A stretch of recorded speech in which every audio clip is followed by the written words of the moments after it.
तो hello hello भाई लोग, तो आप देख रहे हैं आपका मेरे दोनों का चैनल पर। मैं आपका होस्ट दोस्त। आज हम लोग देखेंगे केमिस्ट्री का चैप्टर नंबर 2 या फिर साइंस का ही chapter number 2, acids bases and salts. तो इसमें हम लोग को कुछ जो पॉइंट्स, जो एक समरी है यहाँ पे, वो देख लेते हैं क्या क्या करना है इसमें।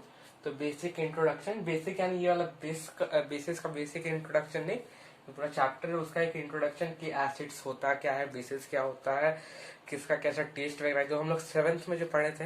Acid basis and salt 7th में भी था, अगर याद होगा तो वैसा ही। और कौन कहाँ पे मिलता है, जैसे कि एंट स्टिंग में फॉर्मिक एसिड होता है, फिर बहुत सोप में बेसिक बेसिक रहता है कि कौन सा बेस रहता है वहाँ पे, या फिर NaOH या फिर KOH, ये दो रहता है वहाँ पे। फिर सॉल्ट और अपर डिटर्जेंट पाउडर में भी बेसिस होता है। और सॉल्ट कहाँ हो गया, सॉल्ट एक खाने वाला सॉल्ट में सॉल्ट होता है, फिर बहुत जगह केमिकल्स वगैरह में सॉल्ट होता है ना। आपका ब्लीचिंग पाउडर भी सॉल्ट है, बेकिंग सोडा सॉल्ट, वो सब भी सॉल्ट में आता है, वो सब देखेंगे। फिर इंडिकेटर्स जो कि हम लोग 7th में भी देखे थे, लिटमस पेपर देखे थे, चाइना रूल्स देखे थे, और कौन सा टर्मरिक इंडिकेटर था, फेनोप्थलीन था। फिर इसमें और थोड़ा सा रेड कैबेज इंडिकेटर देखना, और मिथाइल ब्लू देखना, सॉरी मिथाइल ऑरेंज देखना, मिथाइल ब्लू बोल दी, मिथाइल ऑरेंज, ठीक है। फिर डिफरेंस देखना है किसमें, एसिड बेसिस में। तो उसी में डिफरेंस में कुछ है, रिएक्शन विन H2O यानी वाटर में कैसा रिएक्ट होता है, क्या फॉर्म होता है। अब यहाँ पे एसिड और बेस है, यानी कि केमिकल है, केमिकल अगर H2O के साथ रिएक्ट करेगा तो ऑब्वियस सा बात है कि वहाँ पे हम लोग क्या निकलता है, हाइड्रोजन का आयन निकलता है। कौन सा हाइड्रोजन का आयन होता है कि एक हाइड्रोक्साइड आयन, दोनों में से कुछ निकल सकता है, ठीक है। तो किस में कैसा निकलता है वो देखना है यहाँ पे। फिर reaction with metal and non metal oxides, तो इसमें हम लोग देखेंगे एसिड्स का जो है मेटल के ऑक्साइड से, और बेस का जो है नॉन मेटल्स के ऑक्साइड से। और वही एसिड का मेटल कार्बोनेट्स के साथ, और बेसिस का नॉन मेटल कार्बोनेट के साथ, है ना। फिर उसके बाद स्ट्रॉन्ग एसिड, वीक एसिड, जो हम लोग सुनते हैं स्ट्रॉन्ग एसिड है, वो स्ट्रॉन्ग है, उसको डालेगा तो हाथ में कोरोसिव होता है, वो ज्यादा अच्छा से मतलब जला देगा। फिर और वीक जो होता है वो हम लोग नॉर्मली बेसिकली यूज कर सकते हैं। जैसे कि अगर किसी ने मैग्नीशियम रिबन वाला एक्सपेरिमेंट किया होगा, तो मैग्नीशियम हाइड्रोक्साइड को हम लोग तो छू भी सकते हैं ना, वो भी तो बेस है, उसके तो कुछ होता नहीं है, तो वो सब वीक बेस होता है, ठीक है। फिर सॉल्ट हो गया, तो सॉल्ट में भी आपका 2 टाइप्स होता है, 13 टाइप्स होता है। एक जो हो गया सॉल्ट हो गया आपका न्यूट्रल, न्यूट्रल यानी जिसका ना तो वो एसिड है ना बेस है। फिर एक एसिडिक सॉल्ट होता है, एक बेसिक सॉल्ट होता है, ठीक है। सॉल्ट का टाइप हो गया, फिर कैसे फॉर्म होता है वो, और यूजेस देखेंगे उसका कि कोई सॉल्ट का, जैसे कि हम बताएं आपका सोप पे, सोप बोल रहे, सोप में तो सोप में भी सॉल्ट होता है, बेसिक सॉल्ट होता है, वो बेस होता है यानी बेसिक सॉल्ट होता है, वहाँ पे सॉल्ट होता है NaOH, वो बेस हो, बेसिक सॉल्ट हो गया एक तरह से। तो वो कहाँ पे कैसा यूज होता है। फिर हो गया आपका ब्लीचिंग पाउडर में भी बेसिक सॉल्ट होता है, वो कैसे यूज होता है, वो सब देखेंगे, ठीक है। तो जो हम लोग बेसिक इंट्रोडक्शन देखते हैं कि एसिड और बेस का क्या होता है, तो एसिड और बेस जस्ट अपोजिट होता है, ठीक है। अच्छा, एसिड और बेस के बारे में बात हो रहा है, न्यूट्रल किधर गया यानी सॉल्ट किधर गया भैया। तो सॉल्ट जो है मित्रों, वो इन्हीं दोनों का जो है मिक्सचर होता है, ठीक है। सॉल्ट जो है इन्हीं दोनों का मिक्सचर होता है, ठीक है। तो उसके बाद जो है कुछ विनेगर्स, कुछ नाम है सब्सटेंस, जैसे विनेगर, लेमन, टमारिंड यानी इमली, tomato, sour milk, curd, apple and nettle sting, grapes. तो उसमें कौन कौन सा एसिड मिलता है वो देखते हैं, ठीक है। तो विनेगर में एसिटिक एसिड, जिसको हम लोग इथेनॉइक एसिड भी बोलते हैं, तो इसका केमिकल फार्मूला हमको याद है, तो ये हम देखते हैं CH3COOH, ये होता है, ये होता है इथेनॉइक एसिड का। फिर सोडियम, फिर हो गया आपका सोडियम एसिटेट का होता है CH3COONA, दोनों बता दिए, ठीक है। ये विनेगर का है CH3COOH, एसिटिक एसिड का, ठीक है, यानी कि इथेनॉइक एसिड का बोल सकते हैं, या आपको कार्बोनाइड्स कंपाउंड में ये फॉर्मूला मिलेगा, ठीक है। फिर लेमन एंड ऑरेंज में होता है साइट्रिक एसिड और एस्कॉर्बिक एसिड। एस्कॉर्बिक एसिड क्या है भाई, क्या भाई, तो ये हो गया हमारा पास विटामिन सी होता है, ये एस्कॉर्बिक एसिड ही विटामिन सी का केमिकल नेम बोल सकते हैं उसको, होता है, ठीक है। तो जितना भी सब्सटेंस जो आपका वैसा फ्रूट्स मेनली फ्रूट्स जो कि आपको सॉल्ट टेस्ट होता है, उसमें साइट्रिक एसिड और स्कॉर्बिक एसिड के साथ होता है। साथ में जो आंवला मिलता है, आंवला तो खाए होंगे ना, आंवला का अचार वैसा वैसा कुछ भी खाए होंगे, उसमें क्या स्कॉर्बिक एसिड होता है ज्यादातर, ठीक है, तो इसलिए खट्टापन आता है। फिर टामारिंड में टार्ट्रिक एसिड होता है, टोमेटो में ऑक्सैलिक, टोमेटो, और एक होता है पोपोय के, देखा है पोपोय, पोपोय क्या खाता था, अगर कोई देखा है तो पोपोय क्या खाता था कमेंट कर देना, बस यहाँ लिख दिए, स्पिनेक खाता था, स्पिनेक में भी ऑक्सैलिक एसिड होता है। ठीक है, यहाँ से हम लोग को ये वाला चीज आता था, स्पिनेक ऑक्सैलिक एसिड, पोपोय का याद करते थे। ठीक है, पोपोय में ओ आता था, पो ओ, बस पोपोय। ठीक है, फिर सॉल्ट मिल्क और कर्ड में लैक्टिक एसिड होता है। लैक्टिक एसिड कैसे फॉर्म होता है, जब ईस्ट या फिर कोई अदर ईस्ट जब इधर इसके ऊपर लैक्टोज शुगर को ईट करता था तो उसका लैक्टिक एसिड फॉर्मेशन होता था वहां पे। फिर एप्पल में कौन सा, मैलिक एसिड होता है। एंट और नेटल स्टिंग में मेथनोइक एसिड, या फिर इसको हम लोग जो 7th में पढ़े थे फॉर्मिक एसिड होता है। ग्रास में गिब्रिक एसिड। तो इस चैप्टर में अगर हम आपको यहीं पे बताना चाहें तो इस चैप्टर में वैसा तो कुछ नहीं है। ये जो पूरा चैप्टर है कुछ नहीं है भैया जी, आपको बस इसमें दो तीन चीज अलग दिया हुआ है। जैसे कि 7th में आप लोग का ये यूनिवर्सल इंडिकेटर नहीं था, यानी पीएच पेपर। वैसे पढ़ाने वाला टीचर पढ़ा देता है जिसको इंटरेस्ट रहता है, लेकिन हम लोग को पढ़ा दिया 7th में ही पढ़ाया गया था हम लोग को पीएच पेपर के बारे में। ठीक है, वो सब नहीं था। फिर रेड कैबेज नहीं था, मिथाइल ब्लू नहीं था, ये 3 इंडिकेटर्स नहीं थे। फैक्टर इंडिकेटर नहीं था, जो स्मेल बेस्ड इंडिकेटर्स था वो नहीं था। और फिर आपका जो एक्स्ट्रा है वो लास्ट का आपको सॉल्ट्स का टॉपिक है। सॉल्ट में आपका 5 सॉल्ट दिया हुआ है। इसमें है आपका एक सोडियम हाइड्रोक्साइड दिया, शायद सोडियम हाइड्रोक्साइड दिया, या फिर सोडियम क्लोराइड NaCl दिया। ठीक है, सोडियम हाइड्रोक्साइड बेस है, बेसिक सॉल्ट वो भी सॉल्ट है लेकिन बेसिक सॉल्ट है। ठीक है, सॉल्ट भी 3 टाइप का होता है, एसिडिक सॉल्ट, बेसिक सॉल्ट और न्यूट्रल सॉल्ट। इस सब आपका स्ट्रेंथ के ऊपर डिपेंड करता है कि अगर हम ज्यादा स्ट्रेंथ का अगर हम एसिड डाले, कम स्ट्रेंथ का बेस डाले यानी वीक बेस डाले, तो उसमें तो एसिडिक सॉल्ट होगा ना, क्योंकि एसिड का रेजिस्टेंस ज्यादा था। तो नॉर्मल सा बात है। तो वैसे तो उसमें NaCl का हम लोग को देखना है, नमक कॉमन सॉल्ट जो हम लोग खाते हैं वो देखना है। फिर हो गया आपका एक आपका शायद कैल्शियम ऑक्सीक्लोराइड देखना, CaOCl, कैल्शियम ऑक्सीक्लोराइड देखना है। और फिर क्या देखना आगे, कैल्शियम ऑक्सीक्लोराइड हो गया। फिर लैमस्टोन का था कुछ, कैल्शियम कार्बोनेट शायद था, कैल्शियम कार्बोनेट था शायद, calcium carbonate sorry bleaching powder है, ब्लीचिंग पाउडर तो वो हो गया कैल्शियम ऑक्सीक्लोराइड। फिर आपका बेकिंग सोडा, वाशिंग सोडा तो है ना, NaHCO3, Na2CO3, sodium bicarbonate, sodium carbonate. ठीक है, ये दोनों है।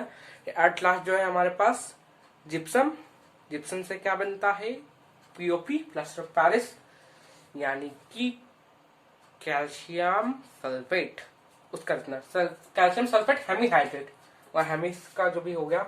और जो क्रिस्टलाइजेशन जो हमारे पास, जो हम लोग सॉल्ट वगैरह का जो लास्ट में हम लोग कुछ हाइड्रोजन का कुछ क्वांटिटी लिखते कि हमारे पास इतना मॉलिक्यूल्स ऑफ वाटर बना, उतना मॉलिक्यूल्स ऑफ वाटर बना एक रिएक्शन में, वो सब क्यों लिखते हैं वो भी वहां पे हम लोग को पता चलेगा एट लास्ट। तो ज्यादा कुछ डिफरेंस नहीं है, बस आपको 5 सॉल्ट, क्रिस्टलाइजेशन और 3 इंडिकेटर्स एक्स्ट्रा है ना। बाकी अगर आप 7th का क्लास में इस चैप्टर को दिलो जान लगा के हर एक कॉन्सेप्ट समझे थे ना, तो ये इतना पठन तो भैया आपको बोल रहे स्किप मारो। लास्ट में बस आपको बीच में इंडिकेटर्स वगैरह एक है, अगला टॉपिक वो इंडिकेटर्स देख लो, एकदम लास्ट में जाके आप देखो सॉल्ट्स का पार्ट, हम यही बताएंगे आपको। अगर आप 7th क्लास दिलो जान से पढ़े तो पूरा वीडियो स्किप करो, लास्ट में देखो और बीच मिडिल में देख लेना। यहाँ पे अगला टॉपिक हमारा इंडिकेटर्स, वो देख लेना। ठीक है, और स्ट्रेंथ वगैरह स्ट्रॉन्ग बेस, वीक बेस तो सबको पता ही होता है, थोड़ा सा वो देख लेना। मतलब एसिड बेस वाला जो रिएक्शन था वो थोड़ा सा देखा रहता है, ज्यादा कुछ है नहीं। ऐसे वो सब भी टीचर्स बता देते हैं 7th में। ठीक है, अच्छा बेस का तो हम बता ही नहीं, बेस कहाँ मिलता है। तो बेस हो गया आपका सोप में, डिटर्जेंट में, फिर बहुत जगह आपको यूज भी होता है।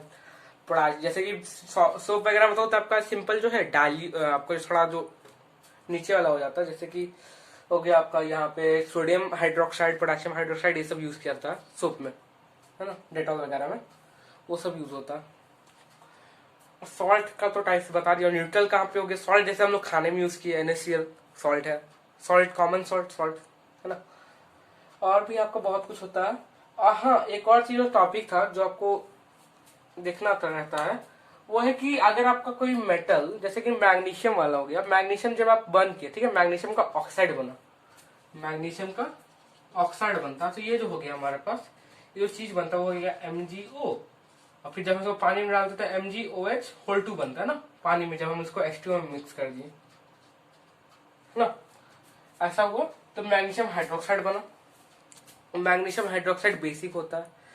ठीक है, यहाँ से हम लोग क्या पता चलता है कि मेटल्स का जो भी ऑक्साइड्स बनता है, वो कैसा होता है, बेसिक इन नेचर। फिर हो गया आपका NaOH, वो भी मेटल का ऑक्साइड, Na है ना, वो ऑक्साइड बन गया एक टाइप से, वो भी क्या हुआ, बेसिक है।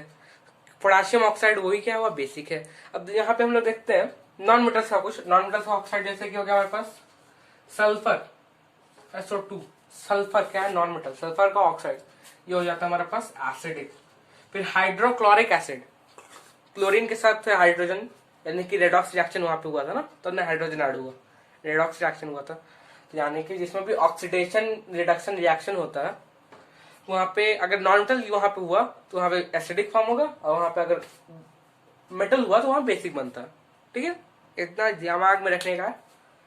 ठीक है, तो यही जो एक्स्ट्रा थोड़ा सा, और जो आपका वाटर के साथ रिएक्शन वगैरह वो सब आगे देखते हैं, है ना। तो यहाँ पे इंडिकेटर्स दिया, किस टाइप का इंडिकेटर्स, कलर बेस्ड। ठीक है, कलर कैसे, यहाँ पे देख सकते हैं आप लोग कि यहाँ पे red litmus and red colour का है, तो वो किस एसिडिक में नो चेंज, यानी क्रॉस का मतलब नो चेंज, वो बेस मतलब ब्लू, वैसा करके सबका कलर बेस्ड है। फिर आपका एक स्मेल बेस्ड होता है, जो इसके बाद हम लोग देखेंगे। ठीक है, तो यहाँ पे तो कलर बेस्ड है सब। और यहाँ पे आप लोग देख सकते हैं एसिड का कॉलम है, बेस का कॉलम है। अब दिमाग में क्वेश्चन आया कि भैया सॉल्ट का कॉलम कहाँ है, तो सॉल्ट भी हम बताए थे तीन टाइप का होता है, एक एसिडिक सॉल्ट होता है, एक बेसिक सॉल्ट होता है, एक न्यूट्रल सॉल्ट होता है। तो न्यूट्रल में तो भैया वो न्यूट्रल है, ना इधर का है ना उधर का है, बीच वाला है, तो बीच वाला के लिए सब सेम रहेगा ना। तो अब इंडिकेटर्स पर देख लेते हैं। तो जैसे कि रेड लिटमस के बारे में हम लोग पहले ही पढ़ चुके थे। तो रेड लिटमस में बेस जो ब्लू होता है, ठीक है, बेस क्या होता है, ब्लू होता है, और एसिड में वो रेड ही रहेगा, एसिड में वो रेड ही रहेगा। ठीक है, यहाँ पे आप लोग इसको थोड़ा ऐसे देख सकते हैं, हम लोग इसको सर्कल करें, उसका मतलब बताएंगे अभी। ठीक है, ब्लू लिटमस में एसिड को डालेंगे रेड रहेगा, बेस में ब्लू ही रहेगा।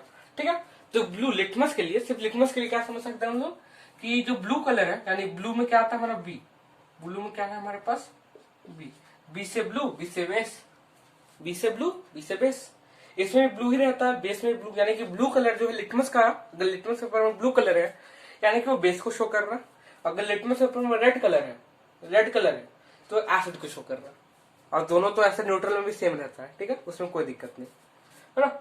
और फिर टर्मरिक पेस्ट, यानी कि आपका येलो कलर का होता है, ये एसिड में येलो रहता है, बेस में रेड होता है। ठीक है, ये जो बंदा ठीक है, जो बंदा अगर कपड़ा कभी धोया है जिसमें दाल का या किसी भी चीज का दाग हो, हल्दी का दाग, तो उसको पता होता है कितना कष्ट से वो धो रहा है, और उसमें अगर हल्दी का दाग हो जाए, वहां पे साबुन रगड़ने के बाद क्या हाल होता है, एक तो छूटेगा नहीं, बात की बात है, लेकिन वहां रेड तो जरूर हो जाएगा भाई साहब, है ना। और चाइना रोज यानी हिबिस्कस, चाइना रोज उसी को बोलते हैं। चाइना रोज कैसा होता है, रेड कलर का, मेनली रेड होता है, वैसे तो बहुत सारे कलर में आता है, रेड हो गया, व्हाइट हो गया, वैसे करके, तो मेनली रेड वाला यूज होता है। तो रेड वाला क्या होता है, एसिड में जो है ग्रीन कलर में चेंज हो जाएगा, और बेस में क्या मेजेंटा, यानी कि कुछ आप लोग समझ सकते हैं पिंक का एक फॉर्म में आ जाएगा, कुछ पिंक समथिंग पिंक में आ जाएगा। पिंक उसका एक मेनली पिंक का भी टाइप्स होगा ना, डीप पिंक, रोज पिंक, फलाना डिमकाना पिंक, तो उसमें एक फॉर्म उसका मेजेंटा। ठीक है, अब कलरलेस फेनोल्फथालीन कैसा होता है, कलरलेस होता है, एसिड में वो कलरलेस ही रहेगा, और बेस में जो है वो पिंक हो जाएगा, यहाँ से जैसे। ठीक है, बेस में क्या होगा, फेनोल्फथालीन पिंक हो जाएगा। मिथाइल ऑरेंज, ये ऑरेंज है तो ऑरेंज ही कलर का होगा। एक मिथाइल ब्लू क्या था, मिथाइल ब्लू होता है आपका एक टाइप का ये स्टेन होता है, जो कि बायो वाला प्रैक्टिकल सब में यूज किया जाता है सेल को स्टेन करने के लिए। ठीक है, तो बायोलॉजी में सब तो वो दूसरा संभालेगा, उनसे पूछेगा, है ना, मिथाइल ब्लू क्या होता है। तो मिथाइल ऑरेंज का तो एसिड में क्या रेड कलर बनेगा। ठीक है, फिर से देखिए डी, ठीक है, रेड का याद रह जाएगा, और मिथाइल ऑरेंज जो है येलो बन जाएगा बेस में। इसे थोड़ा याद रखना पड़ेगा, वैसे भी बहुत सब इस पर ट्रिक वगैरह भी रहता है। वैसे याद रखने के लिए सबसे अच्छा टेक्निक है, सबसे अच्छा ऑब्जर्वेशन। तो जब भी आप लोग का स्कूल खुले जाइएगा, सारा इंडिकेटर्स कैसे वर्क करता है वो देख लीजिएगा, है ना। क्योंकि मिथाइल ऑरेंज और रेड कैबेज का तो हम भी अभी तक नहीं देखे। ठीक है, बाकी टर्मरिक पेस्ट का तो हम देखे, चाइना रोज का देखे, फेनोल्फथालीन का हम खुद किए थे। ठीक है, रेड ब्लू लिटमस का भी देखे, टर्मरिक ये फेनोल्फथालीन का हम खुद किए थे। ठीक है, उसमें अब कोई किया हुआ साइंस वगैरह, साइंस प्रैक्टिकल्स वगैरह होता है, फिर साइंस डे होता है 28 फरवरी को, उस टाइम मार्कर गिर गया है, रेड का वैसे कैसा है, तो एसिड में वो रेड ही रहेगा और बेस में ग्रीन होगा। ठीक है, ये थोड़ा सब ध्यान दिमाग में रखना। ठीक है, तो अब एक क्वेश्चन था, एक क्वेश्चन क्या था, एनसीईआरटी का एक क्वेश्चन था कि अगर आपके पास 3 सॉल्यूशन है, एक एसिडिक है, एक बेसिक और एक न्यूट्रल। न्यूट्रल यानी सफेद, कुछ जिसका कोई लेना देना नहीं होता है ना, वो सब तरफ से बराबर ही रहता है।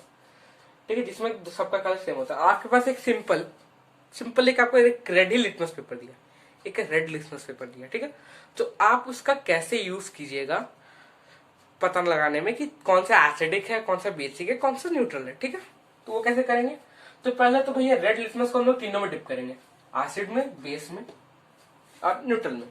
तो एसिड में तो रेड रहेगा, न्यूट्रल में भी रेड रहेगा। चेंज किसमें होगा, बेस में। बेस में किसमें चेंज होगा, ब्लू। ठीक है, तो ब्लू तो बेस में चेंज हो गया। अब वो जितना हम पोर्शन डिप किया तो कितना किस कलर में आ गया, ब्लू कलर में। समझ गया, ऐसा ब्लू में आ जाएगा वो, ऐसा भी या फिर से डिप आ सकता है, जब जैसा उसका स्ट्रेंथ रहेगा। स्ट्रॉन्ग एक तो था स्ट्रॉन्ग एसिड, वीक एसिड, वहां पे हम लोग देखेंगे तो स्ट्रेंथ वगैरह। ठीक है, तो रेड लिटमस था, रेड लिटमस को बेस में डिप करने पे ब्लू हो गया, बाकी दोनों में नो चेंज आया। ठीक है, रेड का रेड था। अब हम लोग क्या करेंगे, जो हमारा ब्लू लिटमस जो आ गया, रेड लिटमस तो ब्लू में चेंज हो गया, जो ब्लू लिटमस आया अब उसको हम लोग बचा हुआ दोनों में डालेंगे। तो एसिड में तो वो रेड बन जाएगा और न्यूट्रल में नो चेंज। तो रेड लिटमस हम लोग स्टेप 1 इसका स्टेप करके लिखेंगे कि step 1 dipping red litmus in all the 3 solutions. The solution which change the litmus paper from red to blue will be the base. Step 2, now we will put the blue litmus which is formed in the rest 2 solutions. This solution which changes this blue litmus into red will be our acidic, and the neutral substance, the neutral solution will be that in which both the litmus has nothing to change, has not changed. अब बोलने में English थोड़ा आता है, जानते हैं। ठीक है, वैसा लिख सकते हैं। तो ये हो गया रेड लिटमस का, वो हमारे एनसीईआरटी का क्वेश्चन था, तो उसका सॉल्यूशन था। ठीक है, सिंपल सॉल्यूशन ही, यानी कि आप एक बार बेस में डाले, एक बार एसिड में डाले। पहले बेस में डालने का, क्योंकि रेड आपको दिया, अगर ब्लू दिया होता पहले एसिड में चेंज होता ना, फिर एसिड में चेंज होने के बाद हमें क्या बेस में, मतलब लिटमस पेपर आप यूज कर सकते हैं। और लिटमस पेपर बनता किससे भैया, लिटमस पेपर लाइकेन से। लाइकेन क्या होता है, एक सिम्बायोटिक रिलेशनशिप होता है, किसका किसका, लाइफ, फंगी का और फंगस का और एल्गी का, है ना। सब 7th में, इस 7th में था, हाँ 7th में था। पढ़ा है तो अच्छा, नहीं पढ़ा है तो वापस बता दिया। लिटमस पेपर किससे बना होता है, लाइकेन। ठीक है, अब ऑल्फैक्टरी इंडिकेटर यानी कि स्मेल बेस्ड इंडिकेटर को देखते हैं। तो अल्फैक्टरी इंडिकेटर में हम लोग को जो एनसीईआरटी में दिया वो बस 2 ही के बारे में दिया, अनियन एंड वैनिला। तो अल्फैक्टरी इंडिकेटर जो है हमारा किसके बेस्ड है, अल्फैक्टरी का मतलब ऐसे तो होता है ऑर्डर यानी स्मेल, यानी कि स्मेल बेस्ड इंडिकेटर। तो इनका स्मेल कैसे चेंज होता है, ठीक है, वो देखना। तो अनियन का स्मेल जो है एसिड में सेम रहेगा। ठीक है, तो इसको हम लोग घर में भी ट्राई कर सकते हैं। वैसे अनियन काटे, अनियन का जो जूस होता है ना वो निकाल डालिए। वैसे तो अनियन काटने वाला का तो आंसू आता है ना। तो वो जो आपको, अगर आप इसमें एसिड डालते हैं ना, जैसे कि आप उस प्याज में अगर नींबू नहीं छोड़ दें तो भी अगर आप उसको आंख के सामने, नाक के सामने जाके अगर स्मेल लेंगे उसका, तो आपको वापस आंसू आना शुरू हो जाएगा। लेकिन अगर हम उसमें बेस यानी कि साबुन से अगर उसको धो डालें, साबुन से धो डालें ना, धो डालना, खत्म कर देना, तो बस खत्म हो गया उसका जो भी उसका स्मेल था, खत्म हो गया। साबुन में से अगर हम उसको रगड़ दिए तो खत्म हो जाएगा। और वहीं अगर in that case of vanilla का भी सेम, यानी वेनिला वो आइसक्रीम वाला वेनिला जो अभी गर्मी का मौसम में सब चाट के खाता है, वो नहीं, वो वेनिला सिरप आता है उसका। तो उसको अगर हम लोग एसिड में डालेंगे तो कोई स्मेल में चेंजेस नहीं होगा, और जो बेस में डालेंगे तो स्मेल में चेंजेस आने के लगभग स्मेल आता ही नहीं है, स्मेल रहता ही नहीं है। ऐसा समझ सकते दोनों केस में बेस। ठीक है, अब इसके बाद हम लोग एक यूनिवर्सल इंडिकेटर देखेंगे कि जिसमें कि दोनों के बारे में पता चलेगा, तीनों के बारे में, सॉरी। जैसे कि अभी हम लोग देखें कि मेथाइल ऑरेंज वैसा काम कर सकता, लेकिन वो एकदम जो है डेफिनेट है, कोई स्ट्रेंथ नहीं बताएगा कि कौन सा स्ट्रांग है कौन सा वीक है। वैसे स्ट्रांग वीक के बारे में तो आगे डिस्कशन होना था, तो उसको भी मतलब जनरली स्ट्रांग वीक के बारे में देख लेंगे। वैसे होता क्या उसको वो आगे देखना है ना। तो यूनिवर्सल जैसे कि मिथाइल ऑरेंज में हमको पता चला कि ये एसिड है, ये बेस है, ये आपका न्यूट्रल है, ये जो भी है। ठीक है, लेकिन जो है हम लोग को जो यूनिवर्सल इंडिकेटर यानी कि पीएच पेपर येलो कलर का होता है थोड़ा सा, उसमें अगर हम लोग डालेंगे तो उसमें हम लोग को एकदम एग्जैक्ट पता चलेगा उसका स्ट्रेंथ कितना है, वो कितना कोरोसिव है, वो सब पता चल जाएगा। तो हम लोग देखने वाले कुछ यूनिवर्सल इंडिकेटर के बारे में है ना। यूनिवर्सल इंडिकेटर कैसा होता है, एक तो आपका यहाँ पे जो इसको हम लोग क्या बोलते हैं, पीएच पेपर बोलते हैं ना, पीएच पेपर यानी पीएच यानी पोटेंस, पोटेंस यानी क्या हुआ, पोटेंशियल, पोटेंशियल, पोटेंशियल मतलब उसका स्ट्रेंथ, स्ट्रेंथ। वहां पे H प्लस आयंस का जो गेम है वो आगे देखेंगे, H प्लस आयंस का गेम थोड़ा आगे देखेंगे। H2O के साथ जो रिएक्शन होता है वहां पे हम लोग का H प्लस आयन का फंडा पता चल जाएगा, है ना। उसके बाद जो है येलोइश कलर, ये जो होता है हमारा पीएच पेपर, पीएच पेपर का जो ओरिजिनल कलर है वो होता है येलोइश कलर। ये उसका पीएच स्केल होता है, पीएच स्केल ये, ठीक है। ये क्या है, उसका स्केल है। जैसे कि हम लोग लेंथ मापने के लिए स्केल यूज करते हैं, वैसे ये एसिडिक और बेसिक नेचर को मापने के लिए एक स्केल है, ठीक है। तो यहाँ पे देखिए कुछ आपको स्केल्स में कुछ आपको एक विबग्योर मिला, यहाँ पे विबग्योर कलर में होता है स्टार्टिंग रेड से, मतलब जस्ट रेनबो जैसा विबग्योर, है ना। रेनबो भी क्या, विबग्योर का नीचे से ऊपर जाता है ना, विबग्योर वाला ऊपर में रेड होता है, नीचे लास्ट में वायलेट, ऐसा ही तो क्या red orange yellow green blue indigo violet, है ना। वैसा विबग्योर फॉर्म पे चलता है ये भी, विबग्योर उल्टा विबग्योर, हमेशा उल्टा विबग्योर होता है, रेनबो में उल्टा विबग्योर होता है। तो यहाँ पे जो है हमारे पास जो एकदम जो स्ट्रांग होगा वो सेवंथ हो गया आपका न्यूट्रल। सेवंथ आपको किसको दिखाएगा, न्यूट्रल को। सेवंथ से जो इधर होगा, सेवंथ से जो ज्यादा होगा वो एसिडिक होगा, सेवन से जो कम होगा वो बेसिक होगा, है ना। सेवन से कम बेसिक, सेवन से ज्यादा एसिडिक। सेवन से जैसे ऊपर जाएगा यानी कि 0 का जो है ज्यादा एसिडिक होगा। ये जो हमारा कॉन्सेंट्रेटेड HCl है और गैस्ट्रिक एसिड जो कि हमारे स्टमक में बनता है, ठीक है, उससे ज्यादा स्ट्रॉन्ग क्या होगा, कंसंट्रेटेड HCl, ठीक है। जैसे जैसे इंक्रीज होगा, 7 से इंक्रीज होगा, वैसे वैसे उसका एसिडिक नेचर इंक्रीज होता है, और 7 से जैसे जैसे नीचे जाएगा वैसे उसका बेसिक नेचर इंक्रीज होगा। वैसे क्या होगा, उसका बेसिक नेचर इंक्रीज होगा, उधर इधर आएंगे तो एसिडिक नेचर इंक्रीज होगा, ठीक है। और 7 से एकदम एग्जैक्ट 7 पे पड़ेगा वो होगा न्यूट्रल। जैसे उसमें डिस्टिल्ड वाटर हो गया, NaCl हो गया, वो एकदम न्यूट्रल होता है, ठीक है। और जो एसिडिक हम लोग पढ़े थे जैसे कि लेमन जूस, साइट्रिक एसिड होता है, गैस्ट्रिक जूस गैस्ट्रिक एसिड हो गया, HCl हाइड्रोक्लोरिक एसिड कॉन्सेंट्रेटेड है ऊपर से, डाइल्यूट नहीं, डाइल्यूट थोड़ा नीचे आएगा। जो कॉन्सेंट्रेटेड HCl है वो एग्जैक्ट यानी कि वो कोरोसिव भी होता है साथ में। उसमें आप लोग देखेंगे कोरोसिव वाला पे कुछ ऐसा आपका एक होता है ना, आपका एक ऐसा करके हाथ बना रहता है, मतलब ठीक से तो बना नहीं, कुछ ऐसी टाइप से रहता है थोड़ा सा, ठीक है। ऊपर से एक बूंद गिरता है, इसका मतलब होता है कोरोसिव इन नेचर। ये जो हमारा थोड़ा ऊपर से गैप बना देता है, ऐसे करके थोड़ा गैप रहता है ऊपर में, और जो पूरा हाथ इन लोग का दिखता है वो होता है हमारा कोरोसिव इन नेचर का दिखाता है। या फिर हम उसको इस टाइप से भी दिखा सकते हैं, जैसे कि कोई सब्सटेंस ले लिए, उसके बीच में से गैप करके दिखा दिया और वहां पे एक बूंद ऐसा, उसका मतलब है कोरोसिव इन नेचर है वो पूरा, ठीक है। वो आपको जो है जो भी आपका हाथ है या जो कुछ भी है उसको कोरोड कर देगा, ये सारे का मतलब होता है। पूछता है कभी कभार ऐसे, आपका जो अभी का जो नया CBSE का सिस्टम वगैरह आया था उसमें पूछा जाता था पिक्चर्स एनालाइसिस, है ना, पिक्चर एनालिसिस एनालाइजिंग में ये सब जैसे कि आपको ये दे दिया कि ये सिंबल किसको इंडिकेट कर रहा है, तो वैसा मैं पूछ सकता है ना। कॉन्सेंट्रेटेड HCl हो गया, फिर गैस्ट्रिक एसिड 1.2 होता है, लेमन जूस 2.2 होता है। ये जो है आपको प्योर लेमन जूस यानी कि आप बस नींबू को निचोड़े, पूरा जितना भी आपके पास 10-20 नींबू था उसको निचोड़े, आप अगर उसमें थोड़ा पानी मिलाएगा वो कुछ 3 और 4 के आसपास चला जाएगा, ठीक है। पीएच पेपर जो देखा तो अच्छा हम देखा था, उसमें हम लोग क्या था डाइल्यूट लेमन जूस को देखे थे, तो 3-4 के आसपास दिखाया था। जो एकदम कॉन्सेंट्रेटेड था वो 2 के आसपास दिखाया था। वो कैसे पता चला है, कलर मैच करता ना, स्केल निकालते लास्ट में, जो पूरा एक कवर होगा उसके लास्ट में एक स्केल दिया रहता है, वैसे और मैं कलर दिखा देता हूँ, फिर उसको हम लोग मैच करते हैं, इसमें मैच हुआ वो उसका कलर हो गया। फिर जो हम बताए थे डैम जो न्यूट्रल होता है वो यहाँ पड़ता है, जैसे डिस्टिल्ड वाटर, NaCl, ब्लड भी इसी में आता है, ठीक है। ब्लड हल्का मतलब थोड़ा इधर उधर 7.1 होता है या 7.2 में आता है, ठीक है। फिर मिल्क ऑफ मैग्नीशिया 10 होता है, और जो NaOH सोडियम हाइड्रोक्साइड वो होता है हमारा 14, 32 ही इसलिए देखा आपको नहीं पता है, ठीक है।